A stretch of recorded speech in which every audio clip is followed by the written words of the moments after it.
And we are live. This is Dark Journalist, and it's great to have everyone here. I have to say that it's going to be a great crowd tonight, and we have a very special report.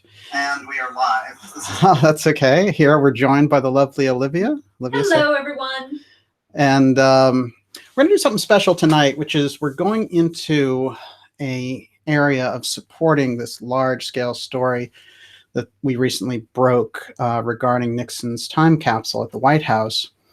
And what I've done recently is gone through the Nixon archives and the history around Nixon to figure out exactly where Nixon was in relation to UFO disclosure. And it turns out that almost every major figure in ufology acknowledges that it looked at a certain point as if the Nixon administration was creating the circumstances for disclosure as early as 1971. Now, we're going to go deep into that history, and then as a follow-up, next Friday, I'm going to have Grant Cameron here to go even deeper into what I call the Emmenecker side of things, which is all about the Holloman Air Force Base. We're going to go through Holloman Air Force Base and how that relates to Bob Haldeman, who was the chief of staff for Nixon, and there's a series of associations and connections. So tonight is a large-scale connect the dots kind of operation that we're doing, and it's great to have everyone here. So far, I have to say, the information around this is explosive, and it's growing on a regular basis once you are able to put the pieces together, and certainly the information around the time capsule is helping us to do that. But there's a lot of information hanging around out there about Nixon, and this is something that we really have to get on board with because it's a missing chapter in ufology, it's a missing chapter in history, and it's a missing deep state chapter in terms of interference, and I think that that's particularly important as well. So we're not going to have Alexandra Bruce with us tonight. Alexandra had some kind of an incident carrying her bike, and it turned out to be something that put her out of commission for tonight, but she is there at forbiddenknowledgetv.net, and I recommend everyone go there. I'm going to take a quick pause here just to ask Olivia to move that light ever so slightly. If you can just move it back in the direction where it was, that would be great, because that's perfect. I'm going to have a better time with this eye if I'm doing it, because I'm going to work with a lot of notes tonight. First thing I want to call everyone's attention to is, it just so happens that when you get around things, around history, and the possibility of opening new avenues up to understand the deep state history that's going on, all sorts of things start popping out of every corner. And one of the things that I found interesting, let's see if everyone can see this. This is a copy of the Declaration of Independence was recently found that was inside a Virginia home, inside the wallpaper. And it's an actual original copy. This story just came out February 18th. So you can see this kind of pattern. And I've seen this all over the place in the last week, really, since we broke this story on February 14th, which was Valentine's Day. There's been this incredible kind of shocking series of incidents, and I brought a number of them together here tonight. One of them is also that President Nixon's house, so what they call the West Coast West Wing, and it's this kind of fabulous, incredible house in California. It's up for sale, and if you have $69 million, you're going to be in great shape, because $69 million will get you the Nixon house. So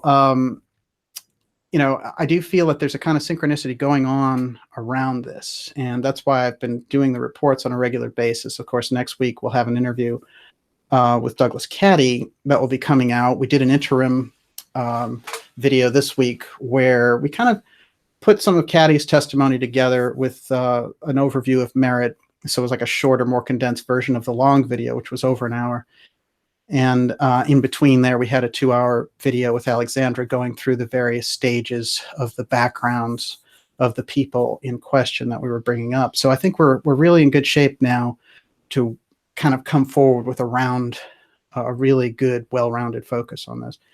One thing I want to say, which is kind of extraordinary, is when you go back into that area, of time, when we're looking at the late 60s into the early 70s, The Nixon administration in particular had great goals around UFO disclosure. Now, Nixon had been deep in the kind of CIA Project Blue Book version, which was the more advanced hidden version from the public. And the public got all the fluff ones about like, hey, that actually was somebody hoaxing a hubcap in the air, or these kinds of ridiculous explanations, or hey, it was the planet Venus and the Air Force checked it out.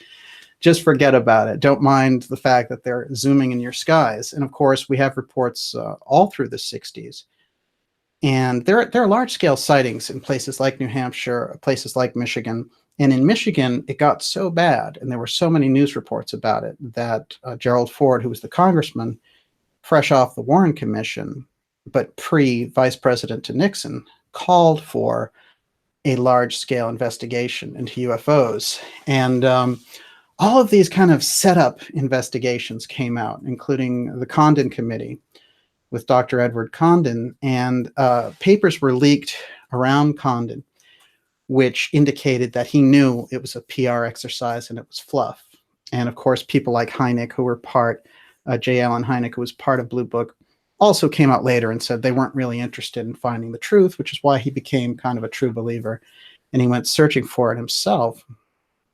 Now, I do think when we look back into this era, there's a few interesting facts. One is they tried like the devil to get the Condon Committee report out, which was a debunking exercise, before Nixon got in, because Nixon had a relationship with Condon, and he was an adversary all the way back to the House Un-American Committee days. So he had an extraordinary dislike for Condon.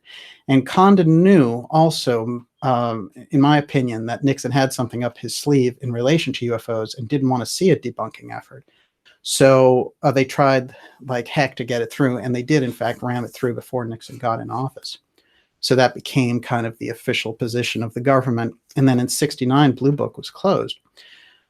To the public. CIA Blue Book remained open and at full swing and loaded with black budget money. And, someone asked a question about the missing trillions. Well, I can give you a hint about where a lot of the missing trillions went into redeveloping a lot of this exotic technology that they found, but also creating an entire space infrastructure, which I think is important to keep in mind. Now, I have a report I want to point everyone to. It's called SSP and COG, which is about the secret space program and continuity of government programs and how they interlock, and how it's much easier to understand two of the great mysteries of the 21st century, UFOs and underground bases, by putting these two important features together. The continuity of government planning, which took place under multiple administrations, really created an underground government.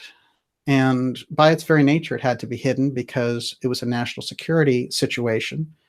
And a group called the Doomsday Network ran it.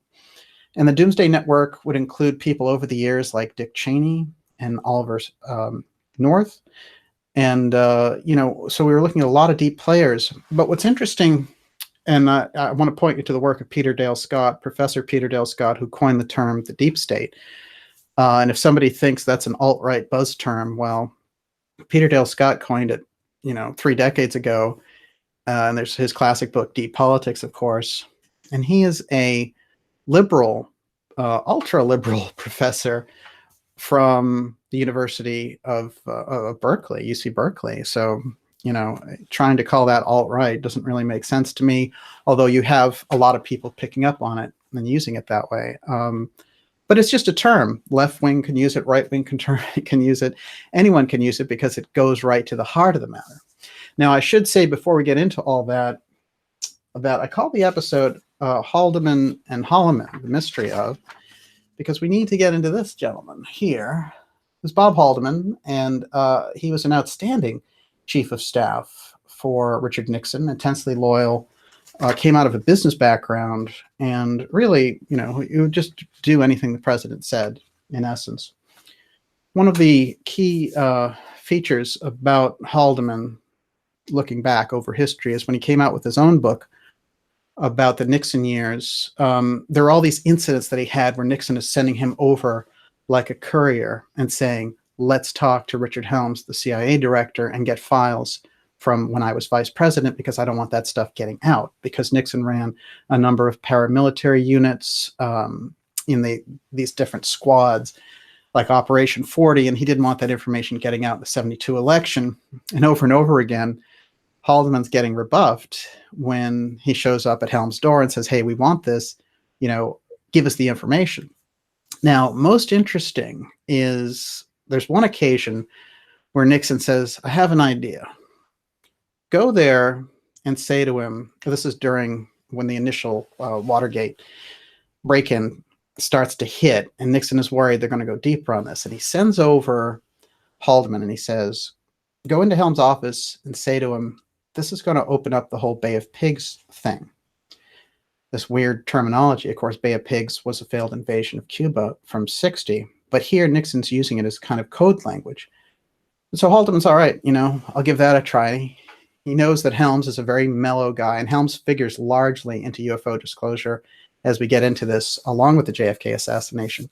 But here we can see Nixon's relationship with him, and let's remember Nixon fired him in 1973 and eventually made him the ambassador to Iran.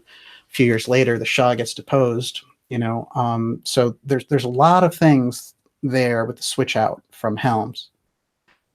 But Haldeman goes into the office and he says to Helms, well, the president doesn't want you to go into this because it'll get into the whole Bay of Pigs thing. And he says that Helms just turns red and almost jumps up on his desk and says, this has nothing to do with that. You shouldn't mention that. Don't ever say that to me, and just flips out on him. And Haldeman goes back to Nixon and says, what happened there? He flipped out on me. He looked like he was going to blow his top. And Nixon sort of smiled. Later, Haldeman would say in the book that he understood the Bay of Pigs was shorthand for the JFK assassination. So basically what he was saying there in coded language to Helms through Haldeman using this courier was, I'm going to bring up the whole aspect around the JFK assassination and the CIA's role in it if you pursue these Watergate investigations. So it's very clever brinksmanship on Nixon's part. And I think he may have forestalled some of their investigation in the beginning, but the CIA and deep state elements were determined to get Nixon out for a variety of reasons. Now, the deep state or the Nixon administration, there's no choir boys going on here. Both of these factions fighting had their own objectives. But I do think that Nixon opening up détente with the Soviet Union, opening China, he was doing things that were upsetting the deep state. And I do feel that his policies in not sort of kissing up to the Rockefeller wing of the Republican Party were damaging him, although Kissinger came out of that wing. So we have to keep this history in mind if we're going to understand things around UFO disclosure here, because we're in a situation where all of these historical details set up what is the fact that they're fighting about. And one of the key things about Haldeman, of course, is in 1971, he gets in touch with his friend, Bob Emenegger, and Emmenecker is working for this advertising agency. And he's worked on a few films. As a matter of fact, I dug through his history to find his films. And we can see here, this is actually, interestingly enough, a Nixon spoof that had Rich Little in it. And we have one of the writers here is Bob Emenegger. That's from 1972. And I do feel like, we're looking at all these different features, but somehow Emmenecker, even though he was in advertising, he was working on these movies and he was doing music and other things. This is the actual, this is important too. This is the actual documentary he produced. This production was created by the Committee to Re-elect President Nixon. They call it CREEP, actually. And that's where the money originally came from. And what was happening was Nixon was positioning UFO disclosure because he wanted to be the greatest president in history. But a lot of these facts, because this didn't come out, a lot of what I'm about to tell you sort of hangs out there in UFO lore and drifts off into space because nobody could connect the dots until now. And now we're going to do that. Haldeman brings Emmenegger in and he says to him, oh yeah, I want you to do, talk to these guys and do some stuff. So now Haldeman goes, he sends Emmenecker over to the Department of Defense. They're working with him. They're like, yeah, we want you to do some training films. And how about doing a film on UFOs? And by the way, we're going to give you a lot of footage of an actual UFO landing where these aliens came out and talked to some military officials. How would you like that? And so Emmenecker has no interest at all in UFOs. So he's very freaked out by this whole thing, but he's intrigued and he knows that he's been positioned right in the middle of this. So they walk him through all of these different secret projects. And, doesn't this sound a little bit like Tom DeLonge saying, dude, I got so many cool things were shown to me by Lockheed Martin. Well, this is sort of the 1971 version of that. And Emmenecker is DeLonge. And I do want to point out that, guys like Grant Cameron have really pursued the Emmenecker story. And that's why I'm going to have him on next week to go into greater detail on this. But I'm going to show how the Emmenecker story fits in with the time capsule story and get a much better vision of history. I think all of us can put this together because I think the story is, something that's for all researchers to bring forward their piece. And so we get a full picture on it. And there's a lot of key factors in there. One of the most amazing facts that I saw was that we were looking at a situation according to Stanton Friedman. Now, Friedman, is gospel in many circles for UFO research because he's a real researcher. He's a nuclear physicist. He doesn't fly away on flights of fancy very often. He went deep into the Roswell story. Of course, he was the one who broke it originally.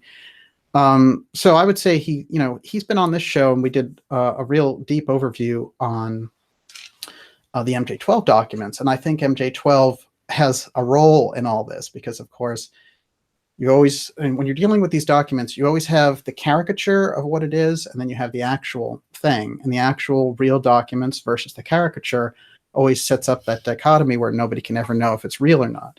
Well, Friedman said in relation to this period, 1971, and these efforts by Bob Emenegger, that they were definitely trying to release this UFO material. So, I have a feeling that when we start to get into this, we're going to see that people like Linda Moulton Howe, Stanton Friedman, Grant Cameron, were all trying very hard to understand the Nixon disclosure effort of the 70s, but they didn't have these connecting pieces, which is coming out now through the efforts of Douglas Caddy with Robert Merritt and the exclusive interview that we have up there. Now, I have to say, in looking at all this, that, we have a situation where if we're going back into that mindset of 1971, the big stories on the front page are the Vietnam War. There's things about being taken off the gold standards. There's economic problems. There's civilian unrest. The Kennedy assassination set up this whole decade. Martin Luther King assassination has happened. The deep state assassinates RFK because he's about to become president in 1968. And instead we get Nixon, who they figured was a much better bet because they knew LBJ was finished at that point. And if LBJ was around during another Kennedy assassination running against him, that wouldn't look too good. That would kind of blow that whole situation sky high. So we get into an interesting historical situation here. We're looking at people who, in the Nixon administration, who are figuring out how can they bring all of Nixon's experience to bear? What is it that they can do to bring out this exceptional history that he has of working in the secret UFO files without sort of like, uncorking it at the wrong time or creating a massive scandal, still keeping it tight and disclosing it in their own way. And so this effort comes up. Now, Emmenegger, beyond a doubt, worked with the Department of Defense on this and was puzzled himself about it. So as the documentary gets made, Watergate hits, and a lot of the plugs get pulled around the documentary. It does come out eventually in 1975, and it has Rod Serling as the host walking through it. And even though they took away the footage that they gave to Emmenegger to put in there in the first place, they leave 9 seconds of it in there. And it is very unusual footage. Now, if we go back to this period, though, if we're looking at what Emmenegger was trying to do with the documentary, he's coming forward and he's saying, well, they got me into this. And, he got a letter from President Nixon saying originally saying, why don't you take a look at who we have in our administration? Who do you think would be a good fit, and all this other stuff? So Emmenecker, for some reason, they feel like he's well positioned to be this front man for this project. And I'm guessing here that it's his deep relationship with Haldeman. And Haldeman, as I pointed out now, he's the guy that Nixon is using as this courier back and forth against Helms, the CIA director from 1966 to 1973, who joined the CIA from its inception. He was Allen Dulles' deputy, and he also he's somebody who in 1936 interviewed. He's like the only interview in the box in 1936 Olympics in Berlin with Adolf Hitler. So maybe he got impressed there, but his deep ties into that whole outfit that became the CIA, and just creating this project that would work on the black budget side is incredible. And of course, he's been called into question regarding the JFK assassination and was found guilty of perjury during some meetings with the congressional committees. So where is all this going? Well, they produced this documentary. So instead of showing the actual landing, they create these artist renditions of the meeting between these military officials and these aliens. I want to show these here. And I'm doing this a little bit old school because I think it's kind of the best way we can go.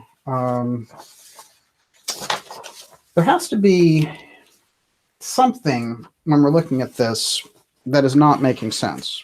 And I'm going to point out what it is in just a moment here. So this is one of the aliens that comes out and greets these military men, according to the documentary.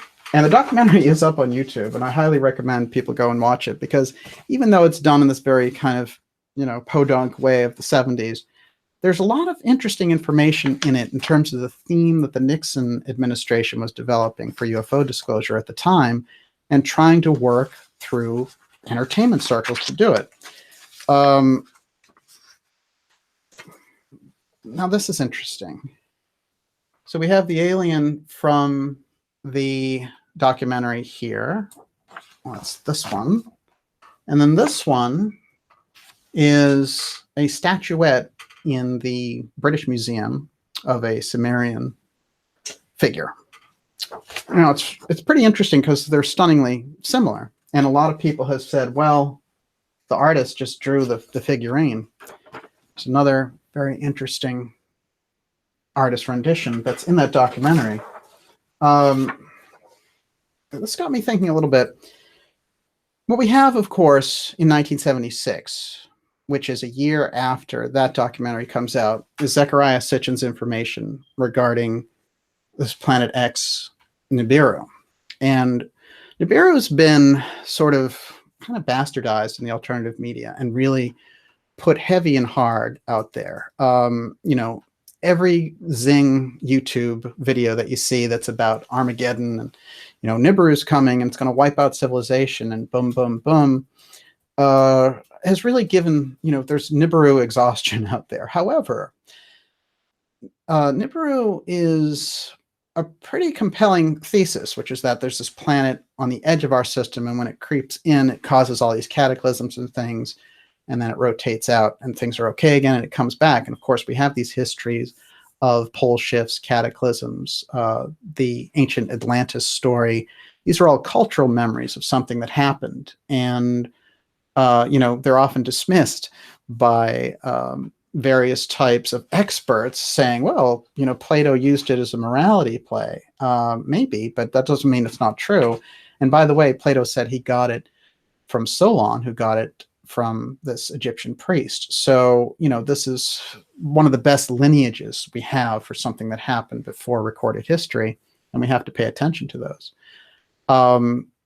So one of the things that I want to do when we look at this information is say, Sitchin's information, however overplayed it's been in the alternative side, Nibiru was a very solid thesis. Now, interestingly enough, it's so solid, in fact, that even NASA now agrees with our friend. So there's this whole study that came out where they were saying odds are, based on everything, that there is a planet. And so Caltech astronomers Konstantin Batyan and Mike Brown announced new research that provides evidence of a giant planet tracing an unusual elongated orbit in the outer solar system. The prediction is based on detailed mathematical modeling and computer simulations. So they called Sitchin and his Sumerian story crazy for 40 years on the expert side. The alternative media overplays him.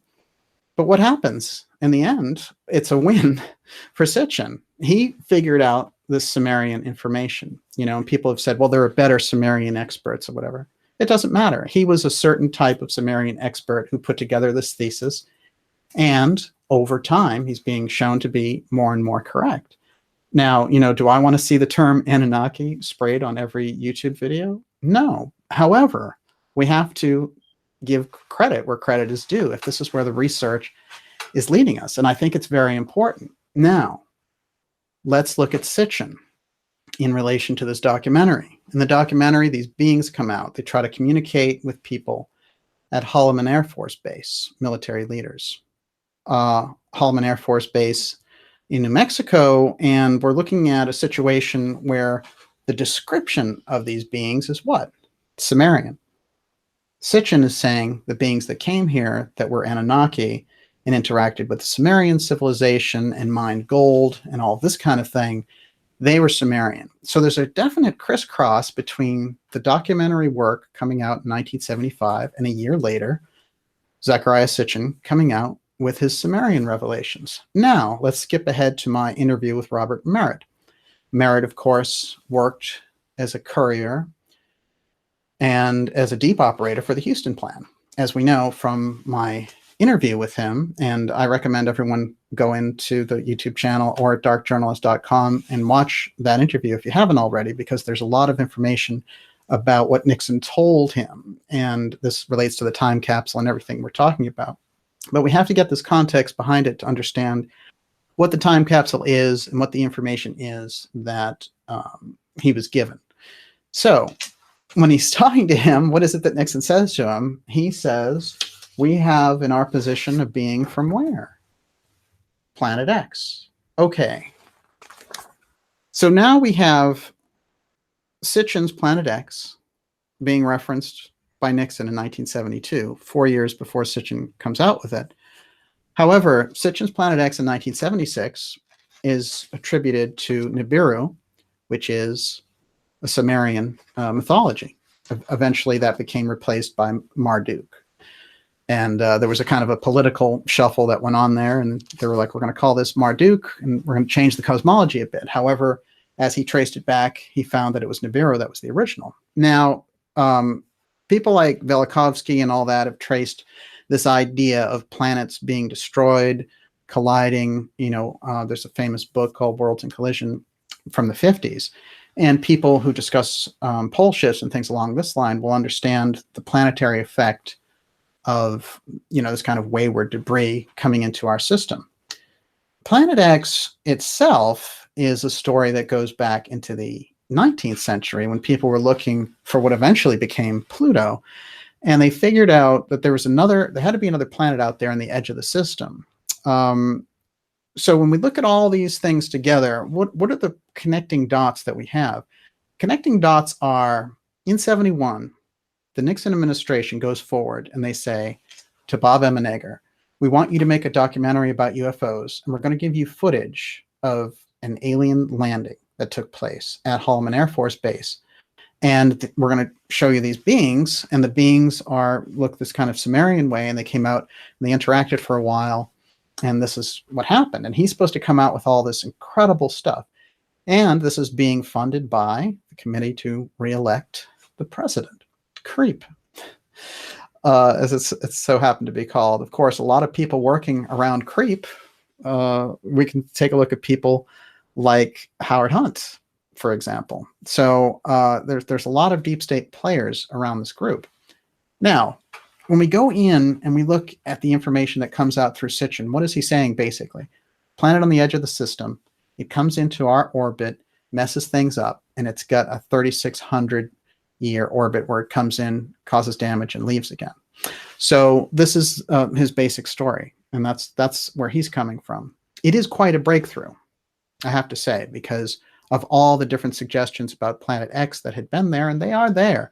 Even if you go into some of the 40s and 50s science fiction movies, Planet X this, Planet X that, you know. So what they're calling it, hypothetical Planet X, here at NASA, they call it Planet 9, because, of course, they've demoted Pluto, which is ridiculous, and is something that, of course, hopefully eventually gets revised, because we have this situation where they're just sort of making things up as they go along. But okay, so Planet 9. So when NASA tells you Planet 9 is coming in, and there's this big, large object out there, and it's coming in through the system, and that's coming through Caltech and all these experts, that's one thing. When Sitchin's telling us in 1976 that this whole thing is happening, it's another, because he's an outsider. He is a foreigner. He's from Azerbaijan, and he went to the London School of Economics. He has an incredible track record as a scholar, but this is a pretty remarkable claim. And it actually takes till the 90s to settle in. And if you start to look in the 90s, you'll see all this stuff about Nibiru, Planet X. I think what's important to kind of capsulize all this is that Bob Haldeman, as a representative of Richard Nixon, moves to get his friend Emmenecker, who works for Gray Advertising, who's made some films, one of them about Nixon, as I showed. They make this documentary. The DOD helps them out. They show him a lot of things, too, including this incredible thing where a Marine is looking at a screen, and as he's thinking a word, the machine is typing it out. That's 1971 technology. You can only imagine what DARPA and places like that can do now. Now, here's a few other things about Haldeman, which I think are absolutely crucial. Haldeman was the person that Nixon was talking to when the 18.5-minute gap shows up in the Watergate tapes. Now, there's so many things in the Watergate tapes. There's swearing. There's the smoking gun about blocking the CIA and the FBI from looking into the whole situation. What is it about those 18.5 minutes that couldn't go out, especially in the context of all these tapes going out, which had all this horrendous information? And why didn't Nixon battle to keep all those tapes? It's always a very important historical mystery, because technically they were his tapes. They didn't belong to anyone but him, because they were his private tapes. But he did, in fact, let them out with all of this nasty stuff about him and his administration, except for the 18.5-minute gap. Now, Haldeman, when he spoke to his wife about it, according to her biography, said, "I can't tell you what it was about, but it wasn't about Watergate." So that leaves us with a lot, because if Nixon was saying, look, you're going to have to pull the plug on your disclosure effort because of the Watergate thing, and if he even made a reference to the fact that he was hiding a time capsule to give them leverage so that they could weather the storm of Watergate, that's the kind of thing you would wipe out, because you're not going to include information about the UFO file, which Nixon was very, very close to. So we have to keep all that in mind as we go. And I'm just going to stop here briefly to check in with Olivia, because she's giving me the question eye. How are you doing on questions? There's great questions tonight. Okay, so we'll break here and get some questions. We'll start with that, and then we'll move into the next phase of Sitchin, Emmenegger, Planet X, and then the time capsule, because all these things kind of move together, but we need to find the context for it. Okay, you're up, Olivia. Okay. First, everybody wants to know the name of the video that you're citing.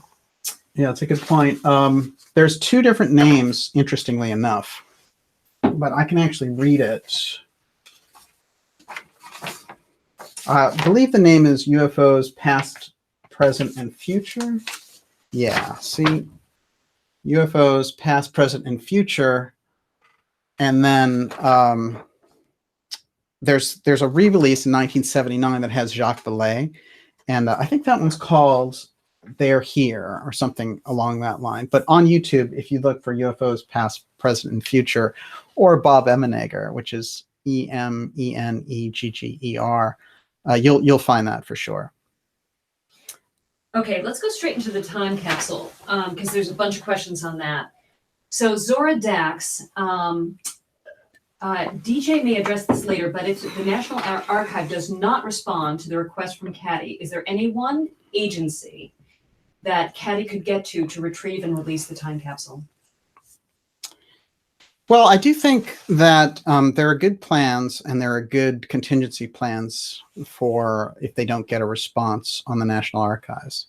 As far as I know here, Friday at 8 p.m. on February 22nd, we're on the 22nd, 23rd, we're in a situation where, you know, they haven't responded to him as far as I know.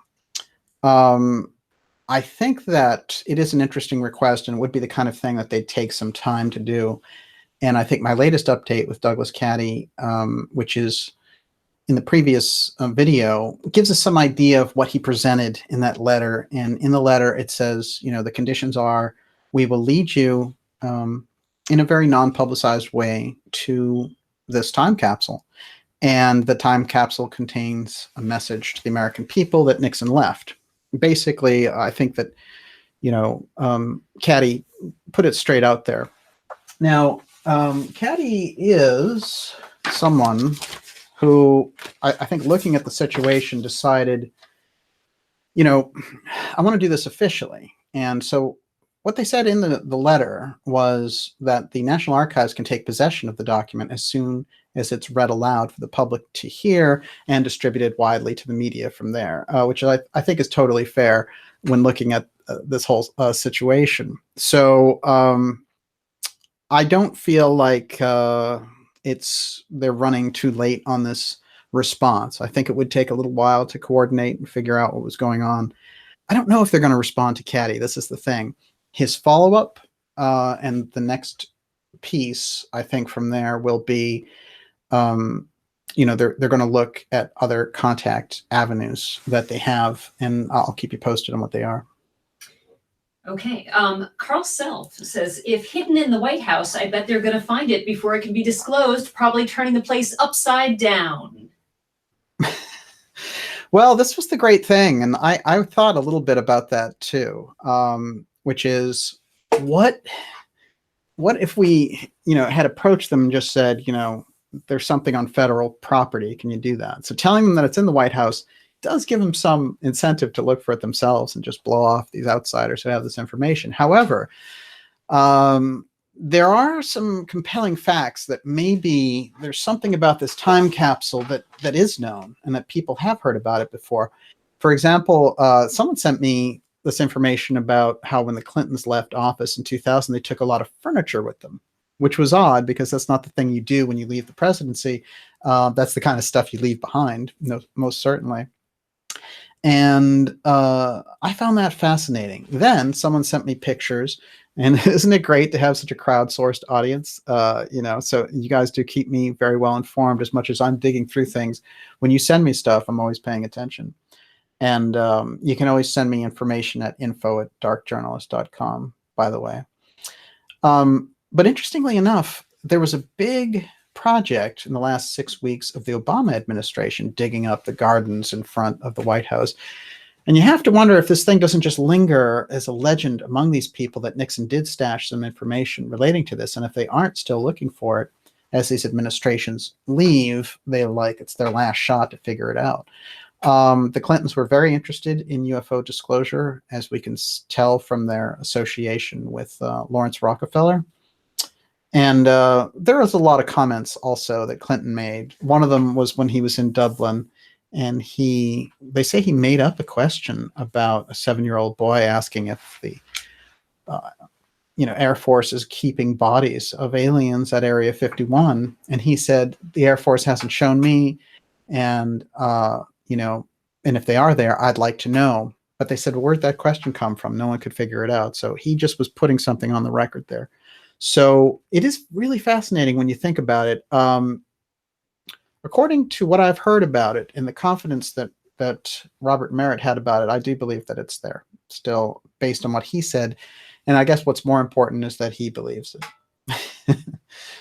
Okay, what else you got? Okay, David Jason, what makes Daniel think Trump or anyone else would ever disclose what many of us already know? Well, we're seeing faux disclosure in the New York Times. There has been a project afoot, as we've seen, since at least 1971 to disclose the UFO presence. There are a lot of pros and cons associated with it. There's a group deep inside that has managed the UFO file, largely intelligence operators. And they certainly don't want it out. They've done so much to conceal it that it's blowing their stash, and they don't want that to happen. But I do feel that they're in a position where it's sort of like, cracks in that system are there. And every time they go to do it, they're trying to do it with their own spin. We saw it in the 90s. There was a whole spin that was going on. The culture was catching on to it. We've gone through these different stages, and it seems like the person who's been there through all of the stages since the 1980s is this Dr. Ron Pandolfi, who's the top scientist at the CIA. And I find that interesting because he didn't have a very public face with the DeLong operation, but his key man, Jim Semivan, who was a CIA, who basically, he's such a large-scale CIA operator. All of these guys that are associated around this version of disclosure coming through the New York Times and the phony Harry Reid thing with Bigelow and metal alloys and counterintelligence official Luis Elizondo, who, by the way, apparently had a disastrous presentation at the UFO Congress because when it was over, it was all videotaped and canned questions and all this stuff. And when it was over, no good questions got asked. And the whole audience, and many people have told me this, and anyone who was there can tell us, nobody applauded because they felt like they were getting the shaft and there was no new information. And in the meantime, guys like DeLong are selling poetry books and beer mugs now on their Twitter account. So it's a very unusual situation. I think what they tried to do was take a plan that was worked up by John Podesta. And Podesta, working with people like DeLong, thought Hillary Clinton was getting in. Of course, he was her chief campaign manager. And when it didn't happen, this plan was already rolling in the background. But it's interesting to mention Trump because, of course, when you're talking about people like Caddy, Caddy in his own work doesn't have any love for President Trump. And so, I feel like it blows past any party or anything like that. I've been supportive of Trump in a variety of policy moves, in particular, lessening tensions with Russia. But I don't feel like, if somebody was pro-Trump or anti-Trump, it would make any difference to this story, because the story is the story. If it was an Obama White House, they'd be going forward and talking to the Obama White House and saying, we need this information. I do want to mention that Caddy, in my interview, is going to talk. He's finally committing his history to a book, which is going to be out in the spring, and it is called Being There. I didn't have a picture of the cover there, and I don't have anything to do with the book, and I haven't read it, but I guess I'm in there somewhere, which is good. But I think what's important is that he is doing an overview of his own history, and I think that's an important thing to pay attention to. And there's a chapter on Merritt in there, so I think that's fascinating because, of course, Merritt had attempted to do a book called Watergate Exposed, which came out originally on Trine Day in 2011, and there were all these issues around it and a lot of problems that came out of that. So I think anytime that Merritt's going on the record in relation to these things, that it's great to pay attention for us. So that's something we're going to keep a close eye on. I also want to point this one out, which is Peter Dale Scott, Dallas 63. Is coming in March, and that's going to be a hardcover. This is an amazing book called The First Deep State Revolt Against the White House. And of course, we have to understand when we get into the Nixon administration, it's coming out of the wave, the theme of the JFK assassination, JFK leaning again into that UFO file, which is under that tight protection, and the presidential loss of the connection to the UFO file when Nixon didn't get into office in 1960. Eisenhower was already complaining that it was slipping away into this weird wing that he couldn't get his hands on. And we know that that is the aerospace wing. And a lot of those, largely Lockheed Martin, I would say, is an easy way. I mean, there's more involved than just that, but that's kind of the easy way to do it. Okay, you're up. Najad Madri. I think Trump would be perfect because he needs something to end this ridiculous Russian probe. I think a lot of people feel that way. Yeah, it's interesting. Right now, as it stands, Trump is in the White House, and he would be the one who would decide to open the capsule or not. That's a fact. So you've got Democrats or Republicans. They all would want the same type of disclosure, whether it was Obama or Trump in the White House, for sure. There's a lot of talk about Fred Trump. And, okay, yeah. So Scotty says, Fred Trump financed Admiral Byrd. Do you think President Trump knows what's at Antarctica? I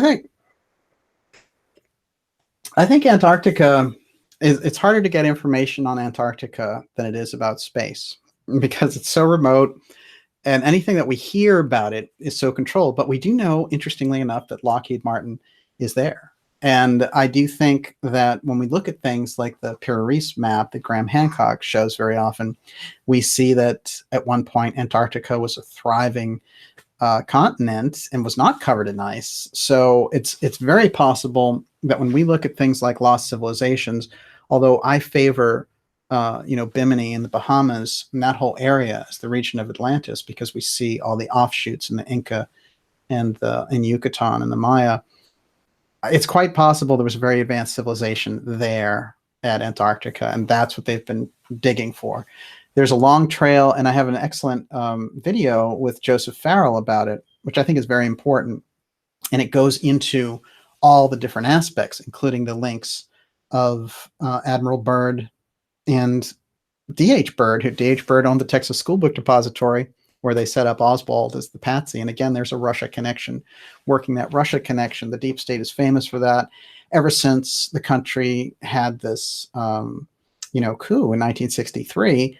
And I think there's a lot of aspects there that when we look at these deep players and we see their family situations, when we see the connections that they have, I think it's worthwhile to go deeply into it because, we know the Nazis were interested in it. We know that Admiral Byrd took them to Antarctica and showed them various things. And we know what Byrd said when he got there, that there were a number of saucers coming after his fleet and that he came back very disturbed. I think all that is very solid material, historical information.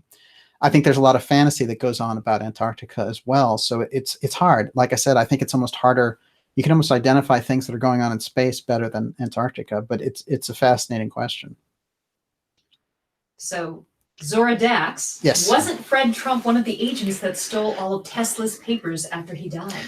This is that thing, because I don't think he was one of the agents, but I think he was given information after Tesla died that the J. Edgar Hoover raided Tesla's hotel room, and Tesla had been living there for 20 years in the smallest of financial situations, and was seen starving to death, feeding the birds and stuff. So they did a number on Tesla, and of course Edison is lionized when a lot of the things that we attribute to Edison, of course, should be attributed to Tesla. But what Tesla was telling us, remember that Tesla had gotten signals from outer space, and he believed that there was intelligent life in space. But his whole thing was about wireless energy, to beam energy wirelessly the way we do Wi-Fi now.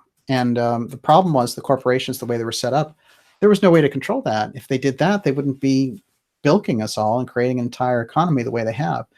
So, when we have someone like Susan Manowich, who came on the show a couple of months ago from Breakthrough Energy, and with what she's doing with New Energy Movement, they're getting into that whole aspect, which is, eventually this situation is going to require a new energy source.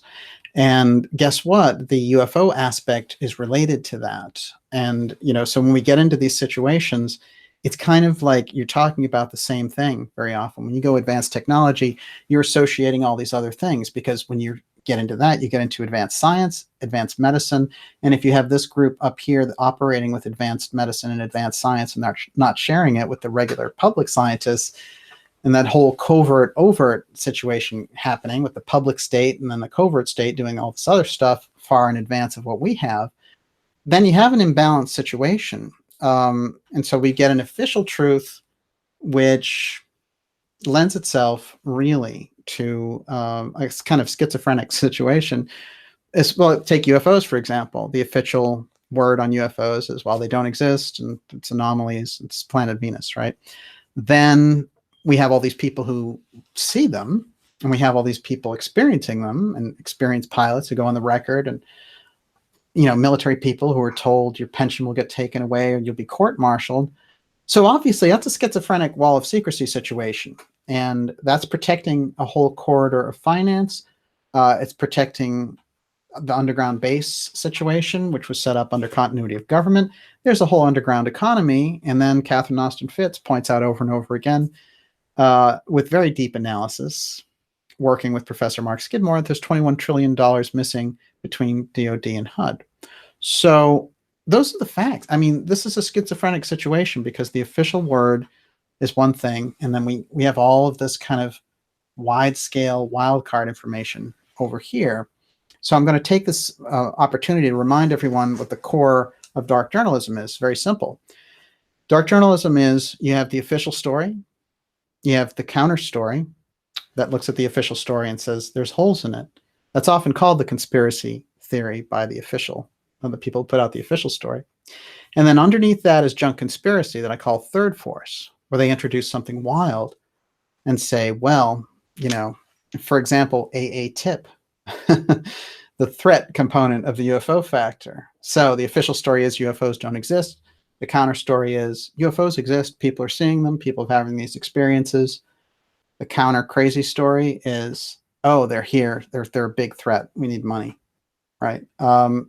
So I can go through these layers, but you have to look for the third force junk conspiracy stories all the time. Flat Earth, junk conspiracy.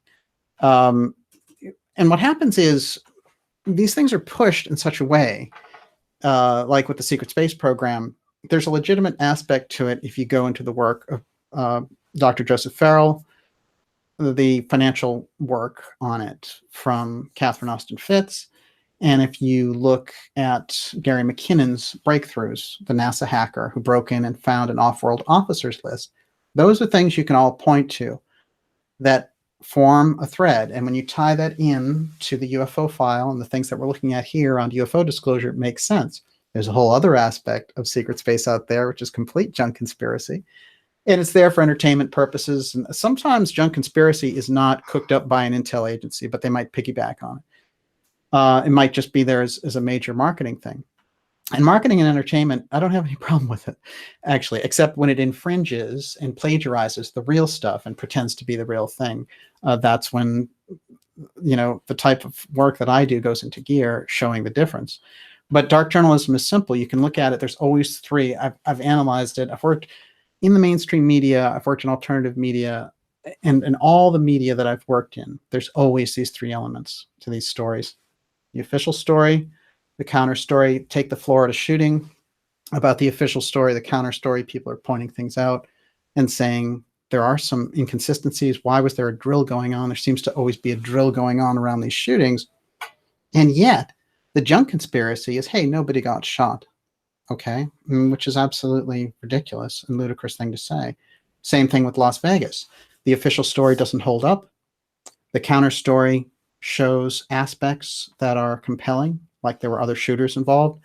The junk conspiracy, nobody died. It was all done on a Hollywood set. I mean, we have to be able to separate those because they're all three factors working on us on every level. In a conversation I had with Gigi Young here on New Year's, we did a whole broadcast on the Tom DeLonge disclosure thing. And we came to the conclusion that on one side, you had the intel psyops pressing in.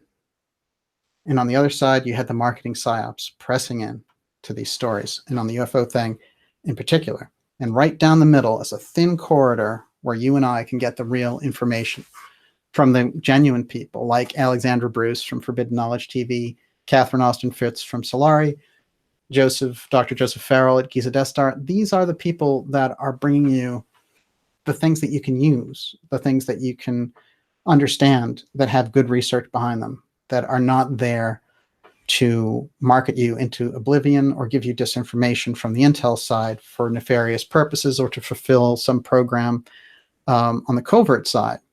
So we do have the sources. The thing is, we can't say, hey, we're so hemmed in, because even though we are squeezed on the intel side and the marketing side, we've got the real thing. If you go right down that thin corridor in the middle, you know, if you're on darkjournalist.com, solari.com, forbiddenknowledgetv.net, you're there. You're getting the real information. You're going to have that opportunity. And of course, there's more that I haven't even mentioned. Cryptagon is another one. Fantastic news site. And I think these things are important. Okay, Olivia. I think we have to establish who Nixon really was. There's some questions about him. CC Jarvis asks, was Nixon a good VP, ergo worked in partnership with Eisenhower? And Chris Davies says, Nixon was in a political wilderness. How did he gain prominence again? Was he someone's puppet? Oh, there's no question. And the puppet that Nixon was originally was Prescott Bush. Prescott Bush was his mentor. And we all know that, you know, Prescott Bush worked closely with the Nazis during World War II. As a matter of fact, he was caught fronting a bank in New York that was laundering all this money for the Nazis, called Union Bank.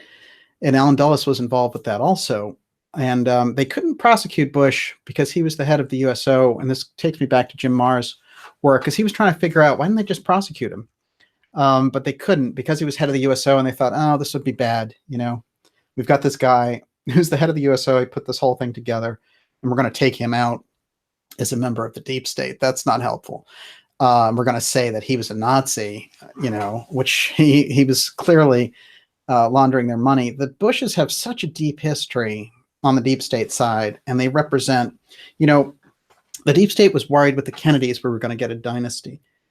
And the dynasty we were going to get was going to open up the world for freedom. In their opinion, he was soft on communism, but really what it was he believed in freedom, and he wanted to open up the world to these various facts. You know, to the UFO thing is a great example. He wanted to say to the Soviets, we're going to trade this information. By the way, the CIA refused him over and over again to get this information, and that was a big tussle they were having there at the end. So, but going back to Nixon, I think it is very important, because he was a protege of Bush and business interests. And when he got in, he was forced at the age of 39 onto the ticket, the Republicans. And the people who were behind Eisenhower were like H.L. Hunt and major oil interests in Texas. So you've got the deep state on the Bush side, and then Hunt. And we all know that the Bushes also had their incredible deep ties with Zapata Oil in Texas. So these are the really deep operators, super deep operators. So Nixon was totally the front man for that. And they shoved him into this Alger Hiss situation, and became big on the House American Activities Committee, pushing this forward. And then he wins as, you know, he becomes this congressman, and he's the best choice for Eisenhower in 52. Apparently, they almost throw him off the ticket because of the scandal of the slush fund, and he does the checker speech and he saves it. But a 39-year-old vice president, what we see about Eisenhower is that he did not. They asked him at a press conference, can you think of one thing that Nixon contributed to your administration? And he says, give me a few weeks, I'll get back to you. So he thought of Nixon as a very much a bit player. But what happens is in 1956, Nixon gets to become president for, you know, a couple of months, because Eisenhower has a stroke and it takes him a while to get back into shape. And they say that Nixon really pulled a lot of power there, and that part of the UFO file going out of the hands of the presidency and closer into this kind of black budget world was under Nixon's purview. But what happened was it went so far south that we have really fantastic information that Eisenhower threatened them, hey, I want a briefing on the UFO file, come in here. And the CIA just saying, well, you'll get it when you get it, kind of thing. And him saying, I've got a call here to this Army unit, and we will come into Area 51 and get the information we want. You have your choice. And that they did, in fact, show up and give him a briefing on it, and that they set up Nixon as the liaison for the CIA Blue Book. his experience, his depth, a second probably only to Eisenhower on the UFO factor, I would say. But yeah, great question. Wow. I don't know the answer to this one. Giovanni Delgado says, have you heard about Jack Ruby Nixon ties through Prescott Bush and other associates? Yes. I'll tell you what's important about this, which is there are aides to Nixon, including, and if you read Roger Stone's book about Nixon, where he says, I recognize that man when he's watching. He said that when he was watching Jack Ruby, he told Stone afterwards, hey, you know, even though this is the 70s that he's talking and that took place in 63, he says, the thing of it was, I knew this guy Ruby. Now, Ruby had been an undercover informant on Nixon's 1949 look into mobster figures and this kind of thing.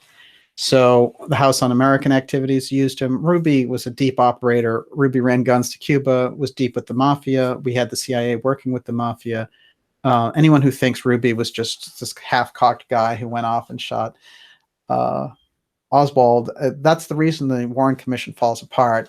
You know, the magic bullet, the lack of admitting that Oswald was a CIA agent, and saying that Ruby was just this kind of off-balance nightclub operator who wanted to spare Jackie Kennedy from going to trial. So yes, there is a link with Jack Ruby and Nixon, and I do think it's fascinating. But Nixon attributed him as one of Lyndon's boys, one of Lyndon's circle, and that makes sense because Lyndon was the senator from Texas who became the VP and eventually, of course, ascended to the presidency when the deep state took Kennedy out.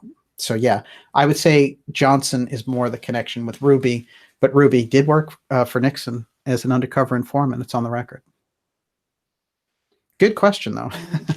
Okay, so these are a little related. Oh, so Ben Digger 0. Why would Nixon take Merritt into his confidence? And David Ranson asks, did Nixon read the full 5 pages out to Merritt? And if yes, how much of it does Merritt recall? He did. He read the entire letter. That's one. Why did he do it? Well, it's interesting. I've been trying to figure out the character reference on this. And I went back and I read Haldeman's wife's autobiography, where she says that Nixon was an incredible insomniac who was constantly calling Haldeman in the middle of the night, engaging him, telling him to come down to the White House and do these things. And it really upset their life there because Nixon couldn't sleep. So these meetings that take place that Merritt disclosed in our interview are very compelling. And you think, this guy comes in at about 1 o'clock in the morning, knocks on Merritt's door and takes him to an underground base beneath the White House where he meets Nixon, who tells him all these things. It's pretty extraordinary. And yet it is exactly fits the profile of what Nixon does. When Henry Kissinger gave a speech after Nixon passed away, he said Nixon wasn't close to anybody.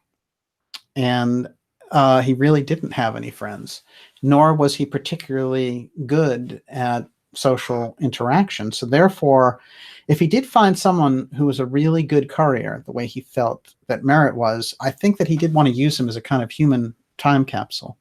And in fact, Merritt coming forward and giving us this information now may trigger events that will make Nixon's place in history completely different. And he will be called the UFO Disclosure president who set up China and Russia and this whole foreign policy in order to deal with the UFO file. So I think that it could be mission accomplished in terms of what he was doing there, because he must have thought to himself, I don't want a kind of low-level person like a Democratic president getting this information and putting it out there. He wanted to be the one who would be there when the time happened. And interestingly enough, he seemed to have a kind of almost preternatural confidence it was going to happen and be attributed to him, because, when Merritt was kind of nervous and he said, look, what if I die tomorrow, like this information? And he said, well, Kissinger is still living. So he had this kind of sense it was going to come out, but Nixon didn't tell him when to put it out. So, we have a conundrum there for sure. But he had some sense and some cleverness to put this away, and he knew it was going to be the vital issue, although he dropped all efforts for public disclosure as soon as Watergate hit, including the Emmenecker documentary, which I think does lead us to that interaction between the DOD, Emmenecker, and then Zechariah Sitchin's information on Planet X, and all that wrapping around this kind of Sumerian thing where Sitchin is talking about Nibiru being this planet and that whole interaction with the Sumerian civilization. And then in the documentary, I mean, it is very shocking that they would bring out these figures who, you know, look to me just compellingly Sumerian. I mean, they, as a matter of fact, when they show that side by side, you could almost think that the artist just went into the British Museum and sketched it that way because, you know, and somebody could say, well, it's a fraud or whatever, you know, that they just did that. But why did they do it? Why were they relating this alien to Sumeria, you know, when they were making the documentary a couple of years before Sitchin came on board? It doesn't make any sense. You know, it's odd. We're getting these two big pieces connecting. We can connect these dots now. This is the important thing.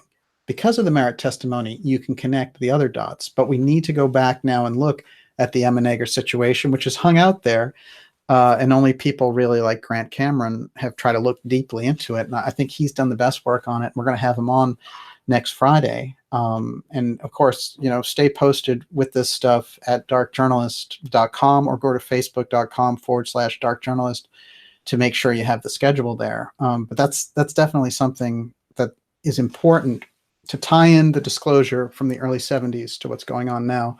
And the completely bumbling effort of the To the Stars Academy, which I think has proven to be both a marketing op and an intel psyop mashed together, which is the worst possible outcome. Okay. Wesley Lance, why even waste time with the White House time capsule? Why not go straight to Kissinger and get his copy and disclose that way and keep the politics out of it? And Liam One just said Kissinger is back in the news. He's had several meetings with Trump. He has. Kissinger's 94. He's been Secretary of State, National Security Advisor. He's advised many presidents from Nixon through Bush and Trump. Every president seems to have these meetings with him. He's a key figure at Bilderberg. He's such a deep player, and he comes out of the Rockefeller wing, which really was not the wing that Nixon came out of. So it is an interesting combination of factors there. I do think that Kissinger knows all about this. As a matter of fact, there was a recent press event where Gorbachev came forward, and I told this last week, but it is fascinating, where, you know, Gorbachev comes on board and he's sitting there with George Shultz, who's 97, and Charlie Rose. This is last summer. And he says Nixon took him aside during the Reykjavik summit and said, seriously, will you help us if there's an alien attack, if there's an invasion? Which is obviously, they were showing Nixon, they were showing Reagan this information about these ships that were out there, and they were saying, well, this is kind of a military thing that's going on. And so they spooked Reagan with this information, and that's where a lot of Star Wars activity came from. But the interesting thing about all that is Gorbachev said, of course, you know, I'll help you. And that Reagan very seriously said, good, because we're going to help you too.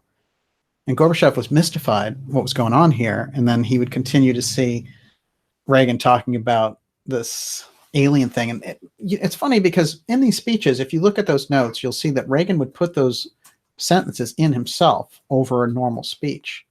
And I've gone back and checked that out. So I find that interesting as well. So certainly my point is Kissinger is in the audience for that. And his face when Gorbachev is relating that, and the whole room just drops. So you can hear a pin and everyone's so nervous. But the face on Kissinger says it all, I think, which is like, my God, you know, what's going to happen if he spits the rest of this out? And Charlie Rose tries to break to a commercial or laugh or whatever. But, you know, and they make Gorbachev actually apologize and says, oh, I'm sorry, I broke your stride, you know, but I wanted to tell you that. And so they make it into a joke, but it's very important, I think. Kissinger is a deep player. I don't believe that Kissinger, under any circumstances, knowing all the secrets that he has, would ever give up his version of it. However, when it comes out, he may be the first person who can confirm the series of events that led to it. And I certainly do hope that we get an opportunity to look at what was Nixon left behind. Okay, what else you got? Okay, Counter Crow just throws out Kissinger met Obama at Frank Marshall Davis pizza party. Is that true? Well, I think that's not something I can confirm right now. So let's move on to the next one. Okay. Mike Humphreys, would you say that anything Nixon said to anyone not in the security loop on the alien theme was contrary to his national security vows? Well, it depends, because when you're the president, you can kind of make a new edict around what consists of national security. So if you are making an edict that the UFO file is going to go public, then you might have factors inside the deep state who will disagree with you. But as the president, you have that power and authority, just as President Trump does. And everyone, you remember there was all this stuff about Obama. Everyone was like, oh, he's going to be the disclosure president. We're going to walk arm in arm with an ET out there. And it never happens. I do think it's an incredibly difficult position. And I think when they look at it and look to see whether they can do it, unfortunately, they're trying these sideways angles to come in on this manipulative tip and really, manipulate the public with it just by saying, oh, there's some flying threat. And there's no aliens. We're not going to talk about aliens. We're putting out talking points about it. But here's Tom DeLonge. And by the way, Tom DeLonge and CIA guy after CIA guy after CIA guy, right? So, that's CIA disclosure. It's these guys are involved in counterintelligence. And in a public vein, they lie for a living. So that's not something... That's not where you get UFO truth. You get UFO truth from the researchers. Maybe you can get certain types of information from intelligence records and things like that. But these guys, they don't, they feel like they're protecting the world and protecting their interests because they have the information. But I do feel that there are movements inside that group to profit from it. And that's what we're seeing here. Because something like Catherine Austin Fitts, you see this whole thing can fit together nicely if we wrap our minds around it. Catherine Austin Fitts makes a great point, which is that the whole world needs another eighth. So the deep state, in marketing sense, their shares, they need another eighth to come in. And if they don't get that eighth, they have to go looking for it. Where are they going to get it? And I think that there's an aspect in the deep state that's looking for that edge. They're looking for that next profit margin, and the place that they can get it is a manipulated version of a threat from space, and they can pull out all of these space defenses as a result of that. So this is, I think, where they're going with it. Unfortunately, I don't think that's a good development, and frankly, I don't think it's good for society. Although it's good, when you see a headline in the New York Times that talks about UFOs, everyone can agree that that helps to move the culture forward. Unfortunately, this one was loaded with inconsistencies and untruths and used a video that was compromised and was some of the worst UFO footage in history. And the, Linda Moulton Howe makes the point that the chain of command around the video, had gone to Germany. A company had released it on YouTube earlier. The Goddard's Journal video debunked it pretty fast, saying it actually was a jet fighter, but the gimbal lens, which is what the name of the camera video was, the gimbal lens created the anomaly to make it look like that. So their job from the deep state side is to create a narrative. These are counterintelligence guys. Luis Elizondo, his job is to create a counterintelligence narrative. That is, make up a story so an enemy country can't figure out what's going on. But when you come out to the public like that, we're the enemy country. So they're making the false story up to hide the facts from us. So that's the way you really have to look at these people. Okay, you're up. Okay. Why do you think Nixon said nothing himself after he left office? I think he placed the time capsule to be opened in much later generations. And I think that he thought his whole foreign policy and all the things he would achieve that they were tearing him apart for would be redeemed in this. That's the conclusion that I've come to from looking at his work. I don't think that we really can answer all the questions and get in his head, but I do think that we have to understand that they were taking away some of his greatest achievements. He had opened up China. He had negotiated SALT, the strategic arms limitation talks with the Soviets, which is gigantic. It's a major accomplishment. No president had been able to do it. And he did both. So he ended the Vietnam War, although, he did inherit it, and he prolonged it. There's no question about that. But he did end it. So he had all these incredible foreign policy accomplishments, and he wanted to run for a third term. This was the way he was thinking. So when they shot him out and set him up with Watergate, even though he was up to things like the Houston Plan, which were illegal, and a lot of presidents had employed those types of tactics, including Johnson and people like that. But here he was exposed doing it, and his guys got caught doing it. So that is the nature of the situation that he was in, and he was looking at a prison sentence. So I think that he could have used the time capsule as leverage, or hidden the fact that he hid the time capsule and just said, it'll be preserved for history, and when it comes out, my legacy will be secure, which was a big thing to him because he felt he had accomplished more than any other president. And if he is the disclosure president, if that's what's in the time capsule, then history will prove him right. Okay, what else? Okay, I think a lot of people are asking these questions of themselves. Scribbles 4444.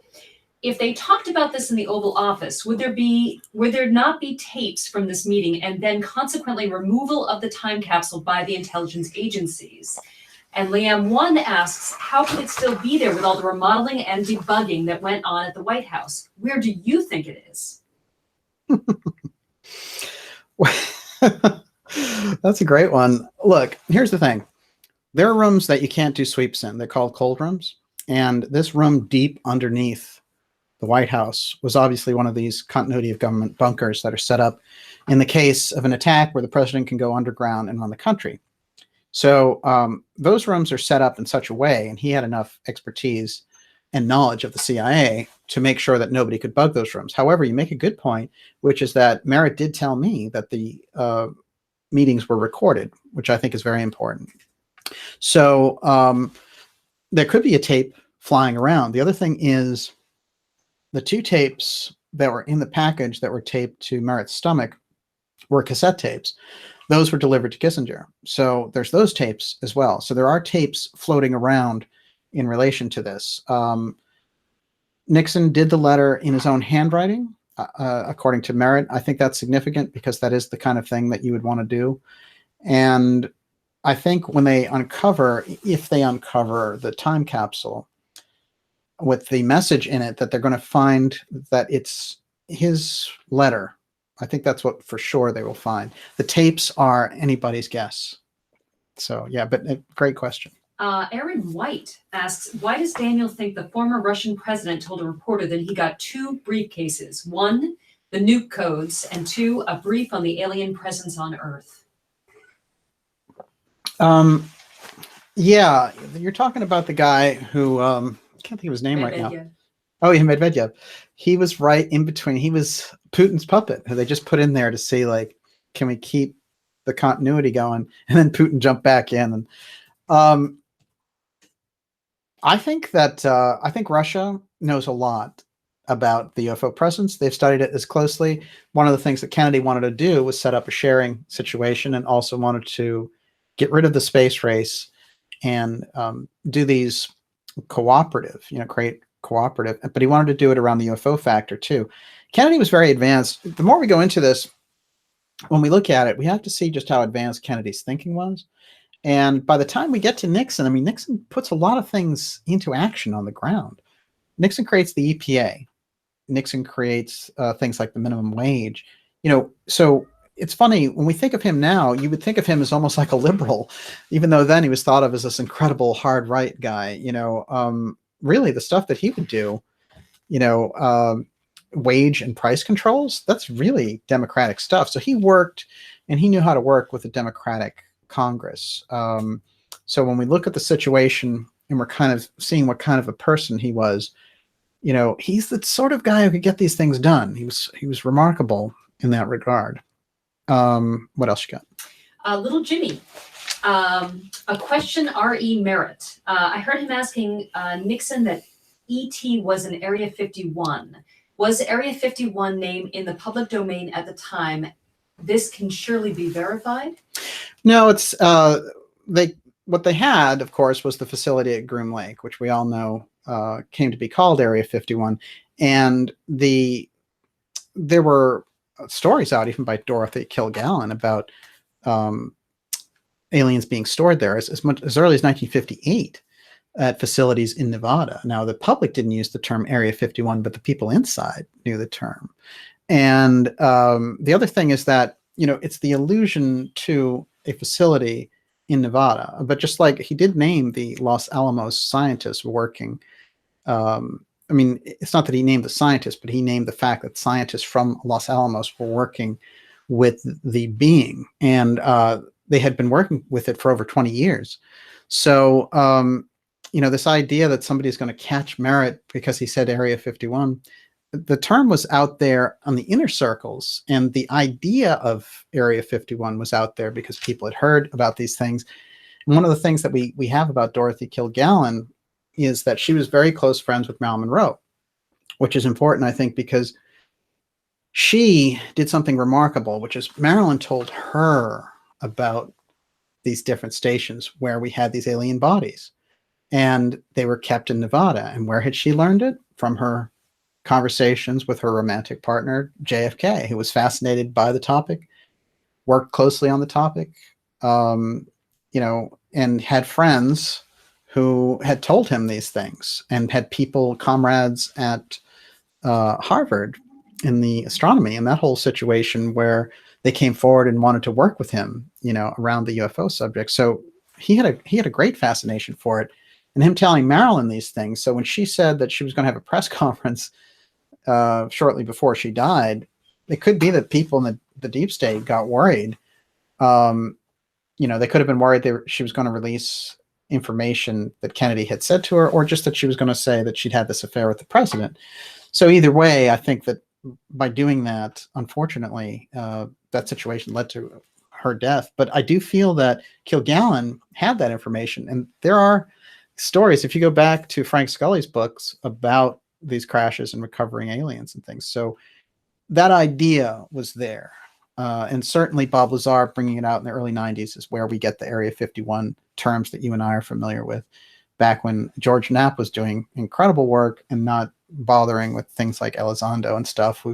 Elizondo's paired up with George Knapp like this, and that's a whole CIA plan there. And it's unfortunate because Knapp used to be the guy who would say, don't trust the counterintelligence forces that are trying to muck up the story, and now they get a free pass, unfortunately.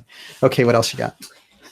Aaron White, does Daniel believe that Trump has been read into the UFO program? No, I think they've kept him out of it, and I think that he wants in. I think that's where the Space Council comes from. I've got this picture here of, very interesting, it's Pence. And he's standing here with a guy from United Launch. Now, United Launch is a combination of Robert Bigelow and Lockheed Martin. So that's Bigelow Aerospace working with Lockheed. Lockheed is the one who's holding a lot of the secrets around the UFO file, one of the biggest players involved. And of course, there's Lockheed people all over the DeLong thing as well. But Bigelow and Lockheed it's just might as well be the same company as far as I'm concerned. But Pence, being the titular head of the Space Council now, Trump was trying to introduce the Space Corps, and the Space Corps would answer to, they would have the Air Force answer to them as relating to aspects of space instead of the Air Force having domain. So, it's very important that Eisenhower struggled hard to keep NASA being in charge of the space program and the military trying to get it back. Well, Trump's idea is that the military can get the thing and sort of take it back from the deep state. And I think these other people, because this is the way it works, Clinton and Podesta thought that they could do the same thing with this kind of rigged a New York Times disclosure and kind of force some light on that thing. But unfortunately, the way that they did it with, the CIA basically took over the whole thing.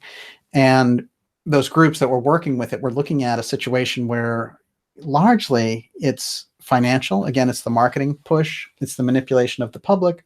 And then on top of that, what do we have? We have the CIA psyop of there's a threat out there, just some spinning thing. By the way, Leslie Kean or George Knapp or whoever else is involved in the way we're pushing the story, you can't mention aliens anymore. Well, that's a pretty big piece to leave out. But you can mention a weird threatening force that's spinning around out there with machinery. The most absurd thing that Elizondo says, and I have it here somewhere as a quote, but I'll just paraphrase. He says that we didn't want to find out where it was from or who was operating it. We just wanted to find out how it worked, which is ridiculous. I mean, any operation you want to figure out the most important thing is who's got it, right? If you see a plane flying over and it's North Korea instead of Israel, it's a big problem, right?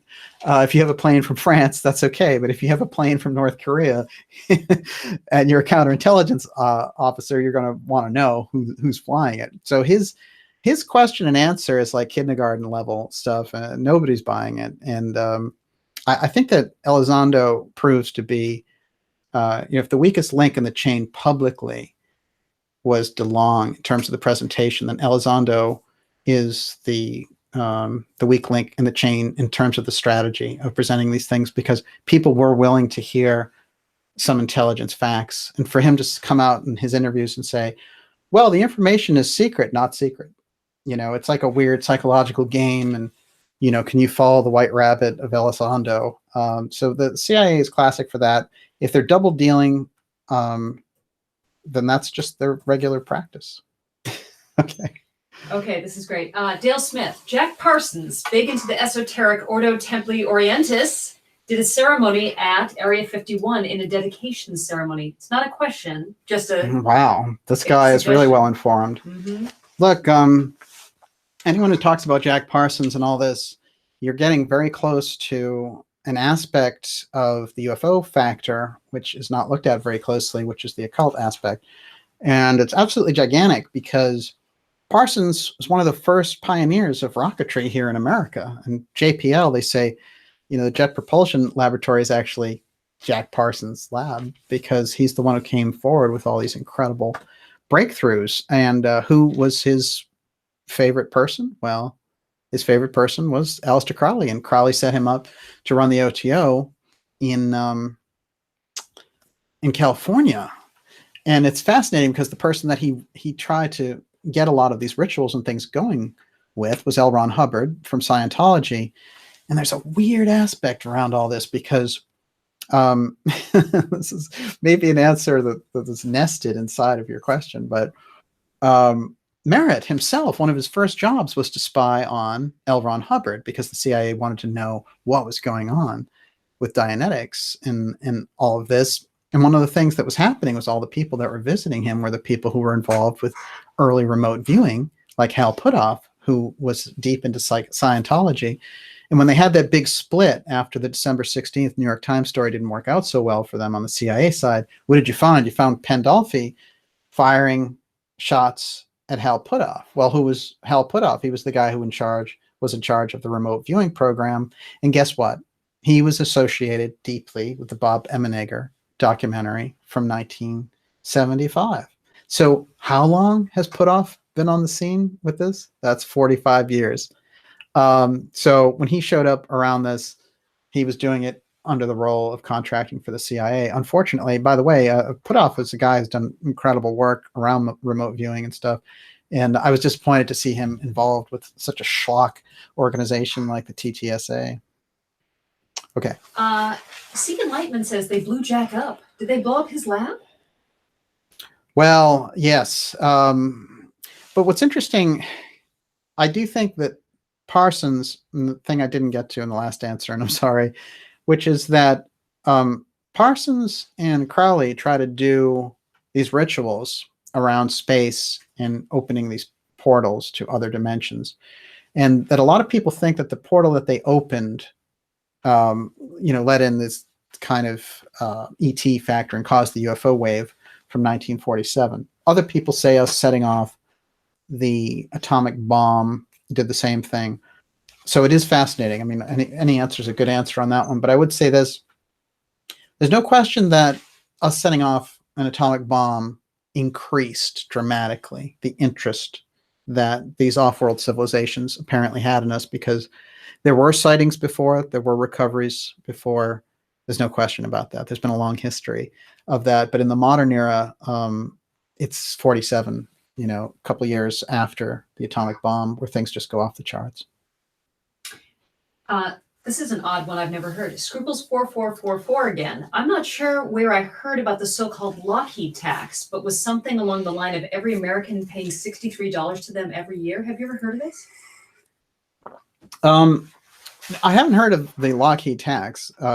Catherine Austin Fitts calls them the United States of Lockheed, because when she worked at HUD and she would try to get financial information from these different agencies to kind of balance the books, they would always be run by Lockheed, one, and two, they would never give her those documents. And so they just controlled that whole thing. And all the record keeping of the DOD and Lockheed Martin is under the purview. Of DOD and HUD is under the purview of Lockheed Martin. So certainly it's an organization with too much power. Their aerospace wing is dominating on the UFO side. And if you take Jim Garrison, the pages that they didn't let out when the JFK records came out, it was Jim Garrison's investigation into the aerospace connections to the JFK assassination. That's where this thing resides. And it's the aerospace aspect, particularly at that point. And, there are people like Dr. Joseph Farrell who trace it to a post-fascist international, post-war World War II fascist international that had some links in to this rocket program because, of course, of the paperclip program. We had so many of those German scientists working on it, and that they somehow got their claws in that way. Now, that's not saying that the U.S. government is run by Nazis. It's saying that there's a force that operates underneath the public system, and that it has all these different factors to it. It has financial interests, it has intelligence interests, it has oil interests, it has Wall Street interests. But there is this leftover, this hangover of this Nazi thing. When we beat the Germans, but did we beat the Nazis? That becomes the question. That's why when we look at people like Bush, who was Nixon's protege, and his Nazi connections, we're really getting somewhere. Lee Feldman, what does DJ think about Jim Bridenstine being named head of NASA? I haven't looked too much into his background, really. If you find anything disturbing, let me know. It seems to me that NASA's being cut out of the pie. So, unfortunately, I actually respect some of the things that NASA has done. And I think what's happening is the money that we put in and the programs that we started through NASA has been co-opted by the privatization side. And I think that groups like SpaceX and Bigelow will be the beneficiaries of that, and we'll have things like space tourism and all the rest of it. But what's going to happen is all the money that we've put into, almost like putting it into Social Security or something like that, we're not going to get the payback for what we put into the space program. And that disturbs me because, I feel like that's a kind of a breaking of the public trust. So NASA has been moved back to pre-1965 levels in terms of output. There was a great drop in funding for NASA right after 1971 when they concentrated everything on the space shuttle. And that happened under Nixon. So it's never been explained well, because of course Nixon was there when we sent men to the moon and we had these other Apollo missions. But suddenly everything was about shuttles and weird probes, and they couldn't send real people to Mars officially in the public program. But what was happening underneath? And a lot of people talk about Alternative 3 and all the rest of it. I think that there is some smoke there. So it's something that we can get deeper. The more serious we are about it, the less distracted we are by things like, galactic ambassadors and stuff. The more we can get to the hardcore truths, and there's a lot of truths to get to. So. Oh, Science Churchill has a great one right now. I don't even. I can hear the excitement in your voice. What are DJ's views on David Bowie and his ET claims and his OTO status?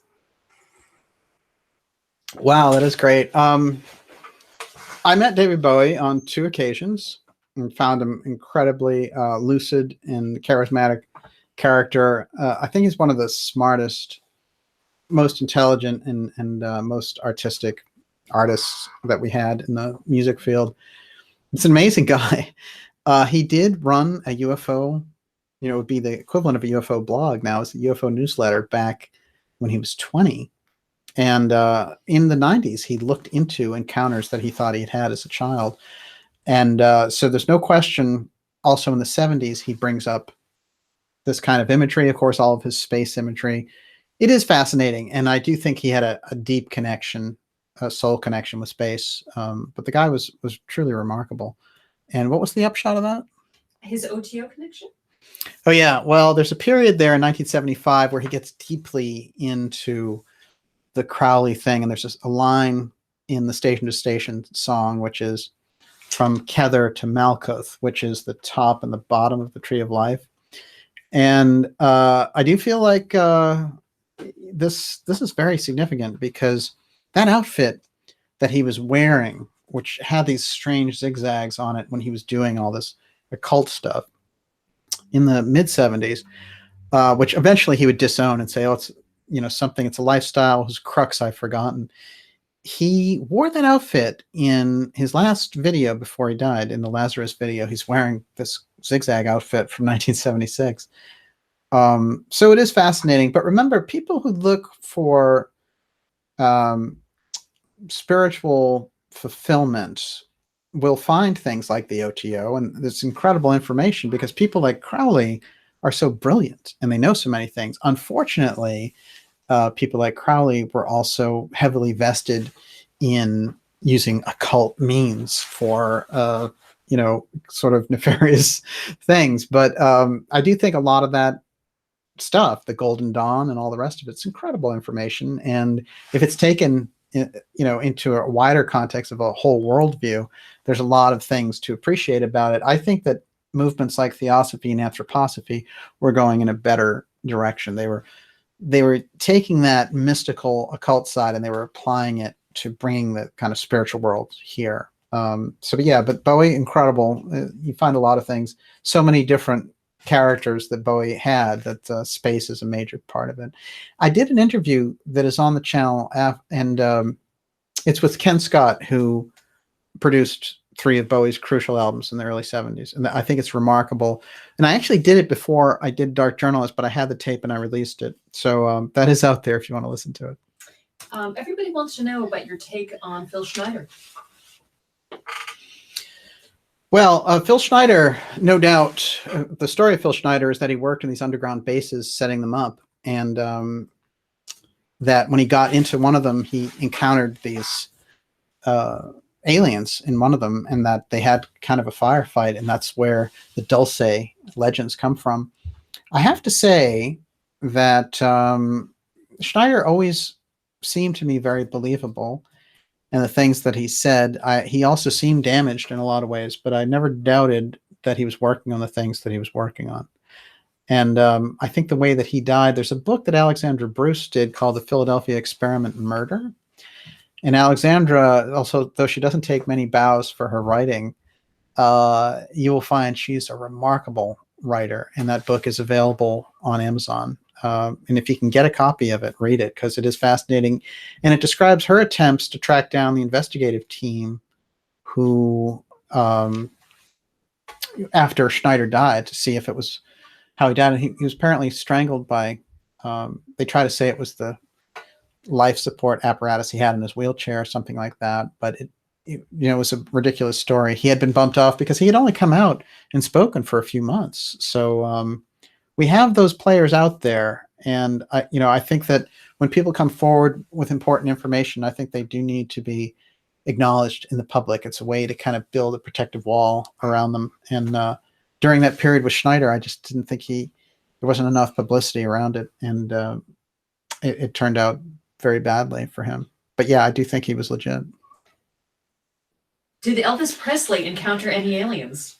I actually love that question. I'll tell you something fascinating about Elvis, which is his hairdresser came forward and said that Elvis was absolutely obsessed with Helena Blavatsky, who's the founder of Theosophy. So how deep was Elvis when you get right down to it? Incredibly deep guy. Again, he also had this kind of magical thing. And so, yeah, he was the king. What are you going to say? What do you think of William Cooper? Well, this is interesting. Cooper, of course, is one of the very early guys in the 80s to talk about Majestic 12, to talk about the UFO connection to the JFK assassination, to talk about these various UFO aspects. Then later he disowns UFOs and says it was a psyop and that they gave him the wrong information when he was in the Navy and all the rest of it. And then he produces this incredible Behold a Pale Horse, and then he's killed in some shootout with the feds at his home in Arizona. It's a very strange story. I think that he was the kind of real Alex Jones. I think that's kind of how I would sum him up. And then he knew a lot, and he was definitely advanced, but he also he maybe was a little off balance because of the things that he'd been through.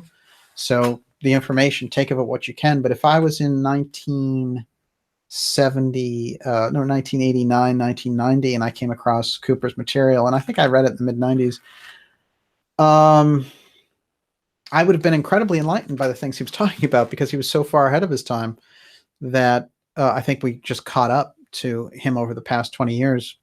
But yeah, very fascinating guy. Rika, the hopeful voluntarist, says, could we have a tour behind the scenes of Daniel and his crew at some point? Well, it's kind of like the Bat Cave, right? What is this Zorro thing that's going on? I keep getting all these messages about the Zorro. And now I just saw one up there. But yeah, there's Zorro thing going on Twitter about me. And now I'm seeing a lot of Zorro here. So somebody's coming up with a Zorro meme. And so you're brilliant, whoever you are. But there was a question up here that I wanted to address earlier, which is about Nixon and Jackie Gleason. And I made Olivia watch an old Jackie Gleason special. We had some fun with that. But here's what happened. So, and this is according to Gleason's ex-wife, and it was confirmed later, and they went and talked to her. So it's a completely legit story on the record. So Gleason and Nixon are close friends, as close as somebody can be to Nixon. And excuse me. And so Nixon takes him aside and says, look, what do you think of, you talk about the UFO thing? And Gleason was, in the 50s, Gleason used to call into Long John Nebel's show and talk all about UFOs, and he had a big UFO library. And Nixon said, it's nothing compared to mine, to Nixon. So Nixon, Gleason and Nixon were trading this thing and doing this one-upsmanship thing going on.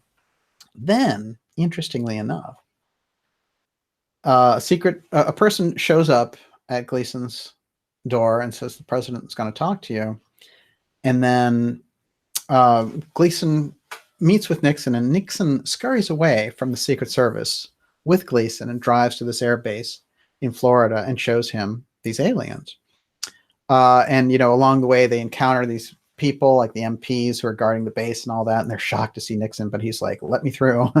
And he shows Nixon this. Now, Nixon, this is just the kind of thing he would do to kind of show off to his great friend Jackie Gleason, but also he wanted to share this secret. And Gleason's description was that they looked like children, but they had old faces, and they were small, and the ones that he showed them were kind of banged up. So his ex-wife, Gleason's ex-wife, said that Gleason, who loved food, obviously couldn't eat for 3 days after that. He was disturbed by looking at the aliens. So I do feel this is important. And again, it shows that there are these stories, just like the Disclosure documentary that I referred to about Bob Haldeman and the Holloman Air Force Base landing, that show Nixon was close on this UFO disclosure front. And if Watergate threw him off on that, and he wasn't going to be in there with the documentary, if they weren't going to give the footage, with the Sumerian aliens coming out and all the rest of it, then the next best thing to secure his place in history for this is the time capsule. I think it's a logical connecting of the dots, and it opens up that whole thing. But the Gleason story is absolutely crucial because it shows us not only that Nixon was aware of the aliens, but that in this case, he wanted to share it with his golf buddy, Jackie Gleason. So it's a legit story. What else you got? Has Gleason's wife ever said which base it was in Florida?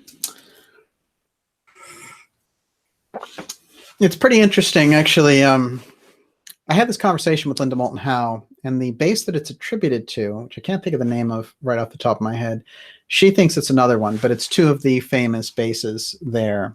And actually, if you go to Earth Files, that's probably an easy one to look up. But I don't think that Gleason told her, but supposedly he told Larry Warren later because he met Warren about where it was, where the incident occurred. So it is on the record out there. And this is a story that was run in Esquire magazine. And Grant Cameron talked to his wife also. Okay. Okay. Grant shows up a lot in these different stories. There's a lot of talk about Peter Levenda and whether he's a contractor for the CIA and his relationship with DeLong and all of that. You know, it's tough. I don't know. You know, it's a difficult thing. I mean, that's not really a question, I guess. In the final analysis, I think the truth is that this guy, DeLong, was running around, and of course he talked to people like Dr. Joseph Farrell, and Farrell didn't really play ball on the Hillary side. But guys like Levenda who are out there who have done interesting work around UFOs and occult subjects, these would be the people that a guy like DeLong would go to. And of course, he went to New York Times bestsellers to sell secret machines and stuff. It didn't do so well. So maybe he was thinking of getting himself a little bit of cred there. And guys like Levenda going along with it, I don't feel like this is a healthy thing, just like I don't feel like Knapp going along with Elizondo. I think that's even worse, actually. I think writing a book with DeLong is one thing, but teaming up with Elizondo to try to get his message out, I have to say this across the board. Any thoughtful person looking around at the UFO field looking for disclosure should completely reject the testimony of Luis Elizondo, because it is such a controlled narrative and it's such a counterintelligence narrative that it doesn't have any place in responsible research, in my opinion. And I think that that's getting proven out as we go. And I do believe, fundamentally have a faith in people and their insights. One thing I would say in relation to all of this, though, is maybe someone like Levenda got caught up in this, and it, you know, hopefully he can just move on to another project and do something else. But I don't feel like it's a healthy place for good researchers, that TTSA. Yeah, I mean, I feel like they're really up to no good in the grand scheme of things. I think it's a marketing effort, an entertainment effort. They are incorporated as an entertainment company, and I think they are a complete puppet of the Central Intelligence Agency. Do you think Larry Warren has been honest about Bentwaters? Olivia, you've got the good questions. You're picking out the good stuff. Wow. Bentwaters is an incredible story. And a lot of what he said later, we found out was actually him speaking for someone else who didn't want to come forward, named Bestenza. And, you know, so I think that Linda Moulton Howe has sussed out the truth of that.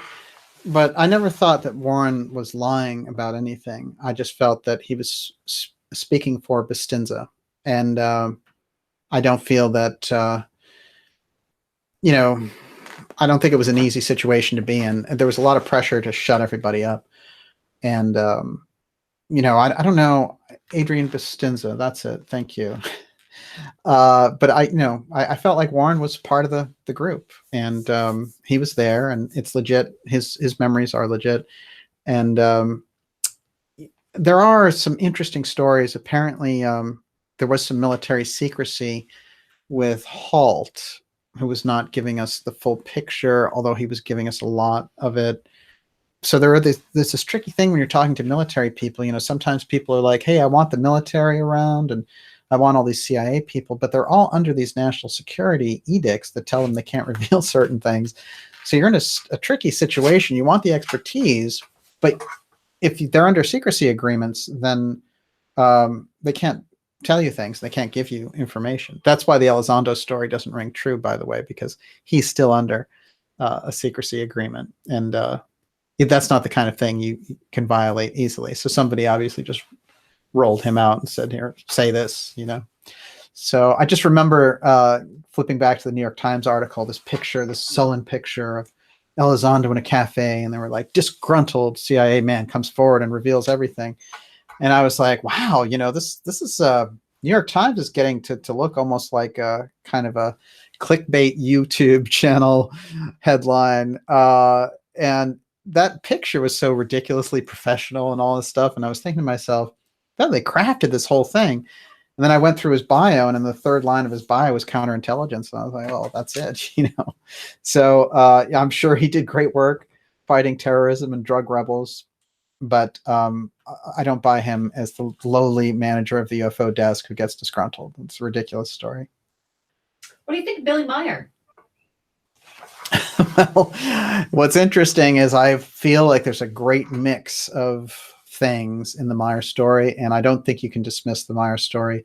I think the Pleiadian aspect is real. I do feel like there was monkeying around that happened with the photos, and later it came out they were using these backup singers. I don't think it's not easy to get a photo of a Pleiadian. Let's start with that. So I don't know why those things got used or what happened with Meyer, and I do feel like there was some funny business involved with it. The original story of Meyer, however, I had a long conversation with Timothy Good, who told me about an encounter with Meyer from 1964 in India. So this is how far back Meyer went with the subject. I do think that he was somebody who had incredible encounters, but I don't feel that after the 70s we got the truth about them anymore. And I think that Stevens did the best job on his story, and he has a snapshot, and sometimes that's all we get. Just like the Emmenegger story and the Emmenegger documentary is a snapshot. Nixon trying to get disclosure out there. We got this little moment. And so Meyer had his fair share of those moments. But whereas, you know, like Betty and Barney Hill and people like that, they just had an honest story and that was it. The Meyer thing went on and it went into crazy places. But I think the original story and the 70s aspect, yeah, I think we had something there. Wow, these are great questions, everyone. So Najat Madri again says, has anyone spoken to Nixon's daughters regarding the time capsule and his last words? Well, that's fascinating.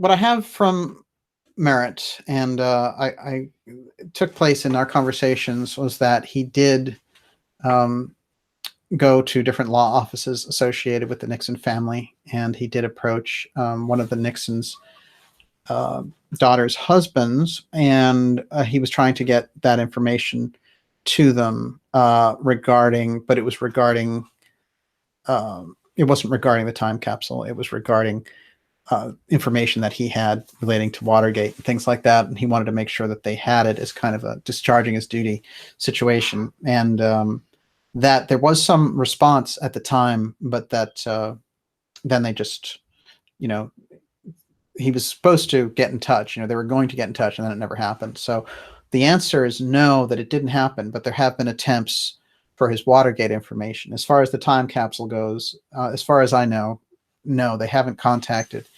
But certainly the Nixon family would be aware based on the information that we've put out about it here. Yasmin Starr, has DJ had an NDE? Isn't that fascinating? Well, you know, I've read a lot about them, and I've had some interesting, you know, kind of experiences, but I've never had an NDE, and I would be fascinated to hear more from someone who has.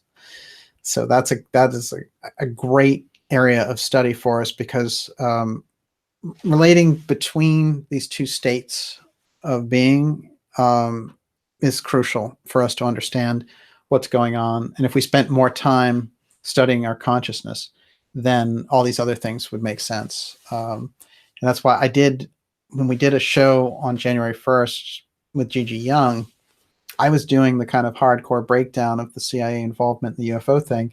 And she was talking about the consciousness aspects of disclosure. And it's this great kind of both worlds, but I think both of them have to be respected equally much.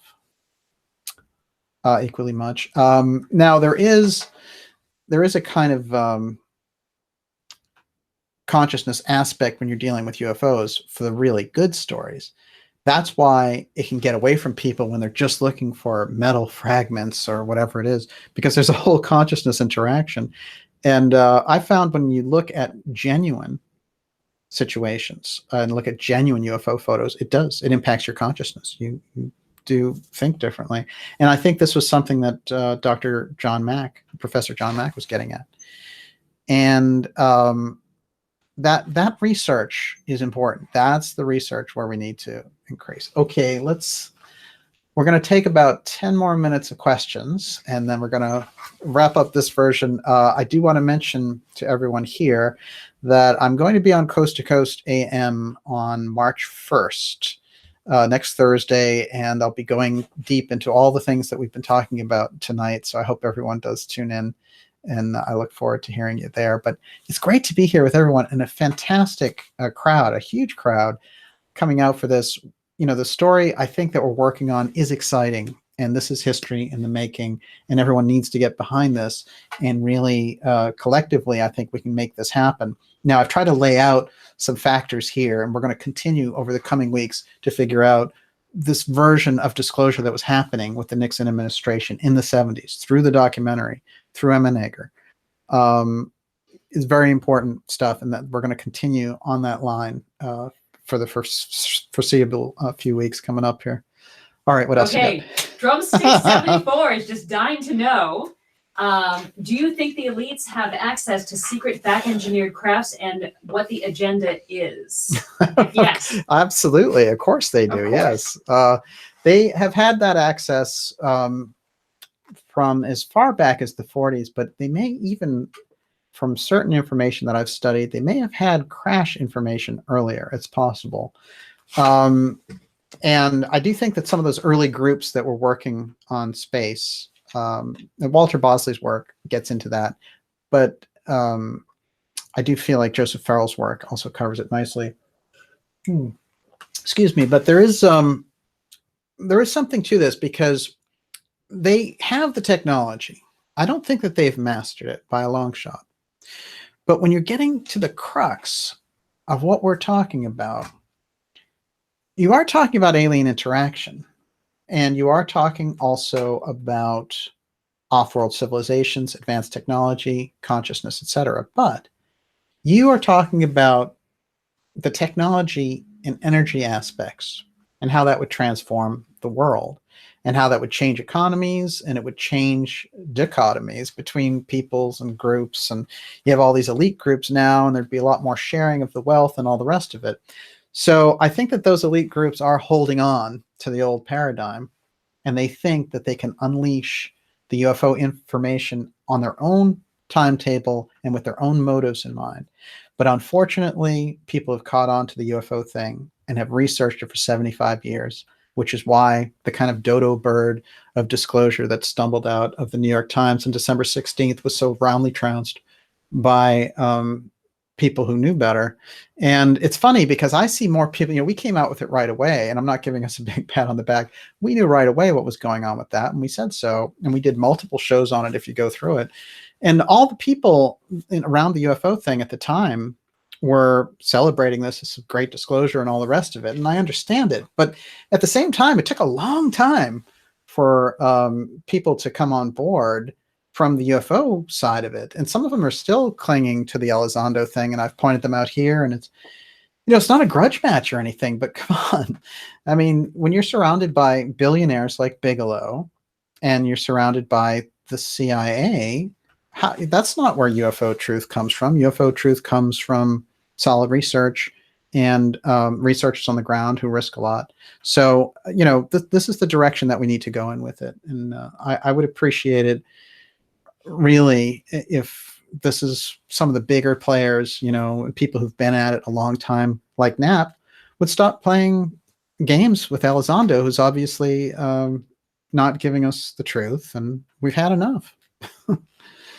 Okay. So Dale Smith, the Jesuits run the biggest telescope, Lucifer, in Arizona. They run the CIA. Any thoughts? Well, that is a whole other show, but I do think it's interesting when you get religious groups around the space factor. There is this thing, and one of the things that really turned me off about Harry Reid was he was trying to bring in this aspect that, well, this is actually a thing that came from DeLong, which is that we're fighting demons and the CIA are heroes fighting demons in UFOs. I don't believe that for a second. Now, I do think that it's worthwhile to look at, if you've got an off-world civilization here, what are the protocols for figuring out what their intentions are and those things. But I think we're trying to reinstall a kind of a superstition, and a witch trial type thing, atmosphere around the UFO thing. I really have a hard time with. But the Vatican also made big moves around the UFO thing, I think about 2 years ago. And they said, well, they're God's children too. So I think this was important because they know that at some point they're going to have to deal with this. The Vatican's a major aspect of it. And I do think culturally, the society can handle it if they get the truth about it. There's a great line from, it's Winston Churchill's thing, which is tell the people. It's very simple, and he also says the truth is incontrovertible. So, malice may attack it. I forget the rest of that quote, but someone can get that. If someone gets that for me and puts it up here, I'll read it. But I think in the end, there it is, and that's important because that type of approach is what we need. The secrecy wall hasn't worked. The stealing the money with the missing trillions hasn't worked. I don't think that's the direction for it. And I think that's where you get movements like Trump, and that's where the Sanders movement came from. People knew that they were getting the shaft and they were looking for different avenues. And I do feel like they're getting more results that way. Okay, Science Churchill has a couple questions. What about Carlos Diaz and the Mexico lightships? And also your thoughts on Bill Tompkins. Mexico and the lightships. I mean, there was a huge wave of Mexican sightings in the early 90s that are incredible, that would take place at air shows and stuff. I wonder if that's what he's talking about, but they are fascinating. And I remember a conversation that I had at the time saying that, these ships had come back and they were looking for that Mayan civilization. And they were like, wow, these guys have changed. But yeah, it is absolutely fascinating. And what was the other part of that? Here's the quote about malice, if you want to read it. Churchill quote, there it is. The truth is incontrovertible. Malice may attack it, ignorance may deride it, but in the end, there it is. Thank you. I can't read that, but you can read the name. Thank them. Ivasovic. Ivasovic. Okay. There you go. Yes, nicely done. It is important because in the end, it is a Churchill situation. Think about the 30s. Churchill was yelling his head off about the threat of fascism growing, and everyone was saying, oh, this extreme character and all the rest of it. And then he winds up leading the nation against them. So there is a thing about telling people, I'm not saying Churchill was perfect, but there's a core factor to it, which is we can handle it. We can handle the truth. I think that's important. Drumstick 74 is asking about the friendship case. And of course, you already did a show on that. I think the friendship case is fascinating. Again, it leans into Pleiadian territory, which are very human-looking aliens. In this case, these visitors were giants, very tall.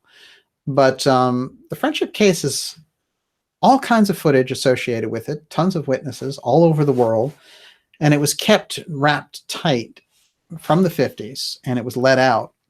I did an interview with Timothy Good going back a couple of years now, but it is on the channel. If you go to darkjournalist.com, just look up Timothy Good. And Timothy Good was one of the best, and he went deep into the case and spent time with the main players. And what did he find? He found that the more he looked into it, the more legit the case was. So I tend to come down on that side. Plus, it's an interesting story. Look, if there are off-world civilizations interacting, we go back and we might look at some of those figures from the 50s and take them a little bit more seriously, because they may indeed have been interacting with these, maybe like social scientists, and I do think that some of the fundamental cases and contactees are very impressive.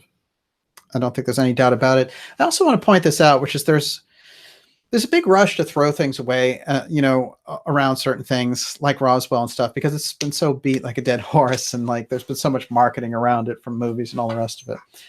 The Roswell case mostly hinges on the testimony of Major Jesse Marcel, who was in charge of the atomic bomb group, the only atomic bomb group in the world at the time.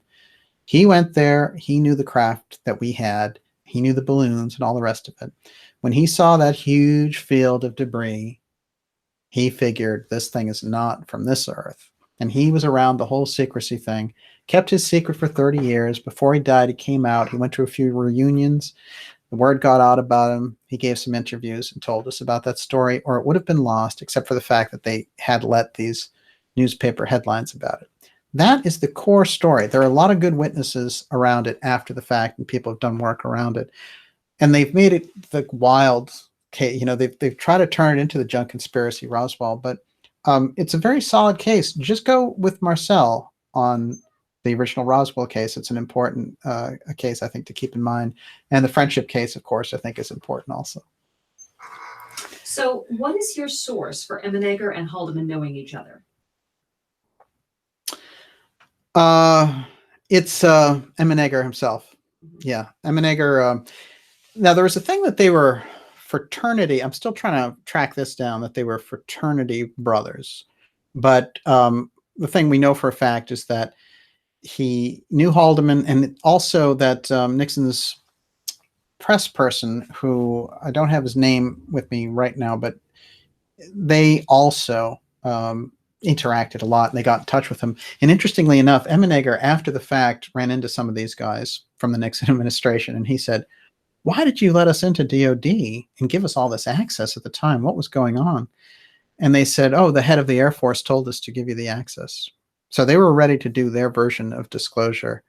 In my opinion, Watergate moved that around, and I do feel that this supports the testimony of Robert Merritt and the time capsule that Nixon had placed, because it's all about UFO disclosure and dealing with this advanced being. So those things, one doesn't work without the other, but together we get the picture. And I think we're going to see a lot of revelations around this period. It's very important. Okay, we'll do about 10 more minutes. What do you think about Eisenhower's supposed meeting with the ETs in 1955 at Holloman? Well, this is interesting, isn't it? Here we go again with Holloman Air Force Base. What is it about this base? Here we go again, New Mexico, where most of the nuclear tests take place. There's good, solid evidence. I've talked to Stanton Friedman about Eisenhower meeting with this group that came to visit, much in the fashion of Holloman. Now, again, what's weird is there's sort of an echo here, because Eisenhower meets these ETs. They come, take him on the ship. He learns things about them. They basically say, "Look, we can help you, but you've got to get rid of your nuclear arsenal, because what's going on is you're threatening not only your world, but the entire sort of space-time realm around you." And they say, we can give you advice. And so basically the Eisenhower answer, according to various sources, is something along the lines of, "Can you help us with various things like militarily and all the rest?" And they sort of offer more like philosophical help. And this group is apparently Pleiadian, and they're very concerned about what's going on. And if you think about it, the Cuban Missile Crisis and things like that, we did dodge a nuclear bullet. So these groups could have shown themselves to do this. But on the ground, I do think that Eisenhower had some kind of encounter. And what's weird is this encounter in 71 the Holloman Air Force Base, this is odd because here's the same story, but it's later and it's not Eisenhower, it's these guys. And then somebody moved, eventually when they were talking about this, I think it was Doty or one of those guys came out and said to Linda Moulton Howe, well, it happened in 64. And I don't trust anything that he says. So that date doesn't mean a whole lot to me, but I do feel that we're looking at a weird echo there around this story, and it's always Holloman Air Force Base. But certainly, let's just remove the things. Do we think that at any point a group of off-world civilization visited here? Where would they go? And if they went to an Air Force base, how would they be greeted? I think those are good things to contemplate. Alex E., what do you think about Robert Hastings' work about UFOs and nukes? Well, this is where everyone borrows from that, right? And this is great work because we have to be aware that there's all these nuclear connections. Name a case, right? The Rendlesham Forest case. There's all these stacked nukes there in UK territory that they couldn't talk about. So certainly there's a fascination there, and often they're seen turning off nuclear missiles. So there could be testing and being like, if it comes down to it, could we shut these guys down? Now, is that offensive too? Is it something we should be concerned about?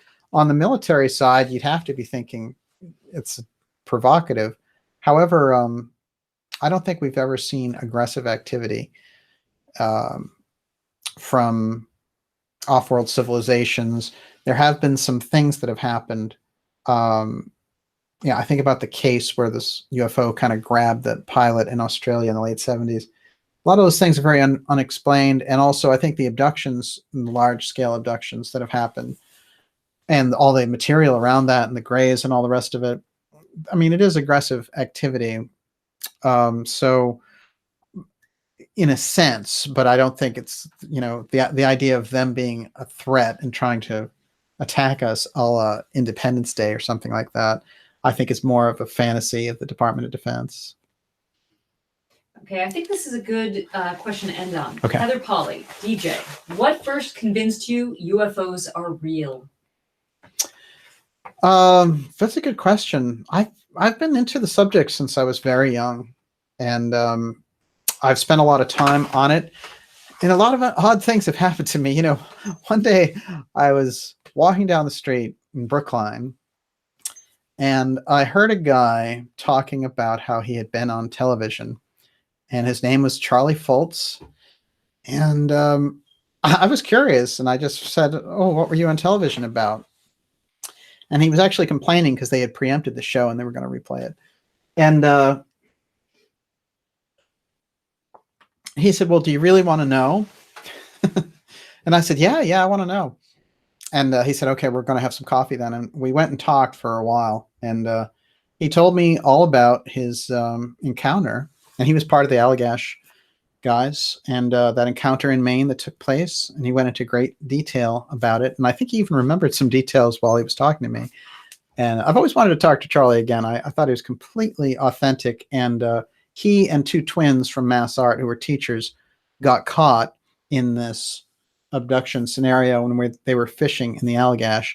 And the story is, very, very interesting, compelling.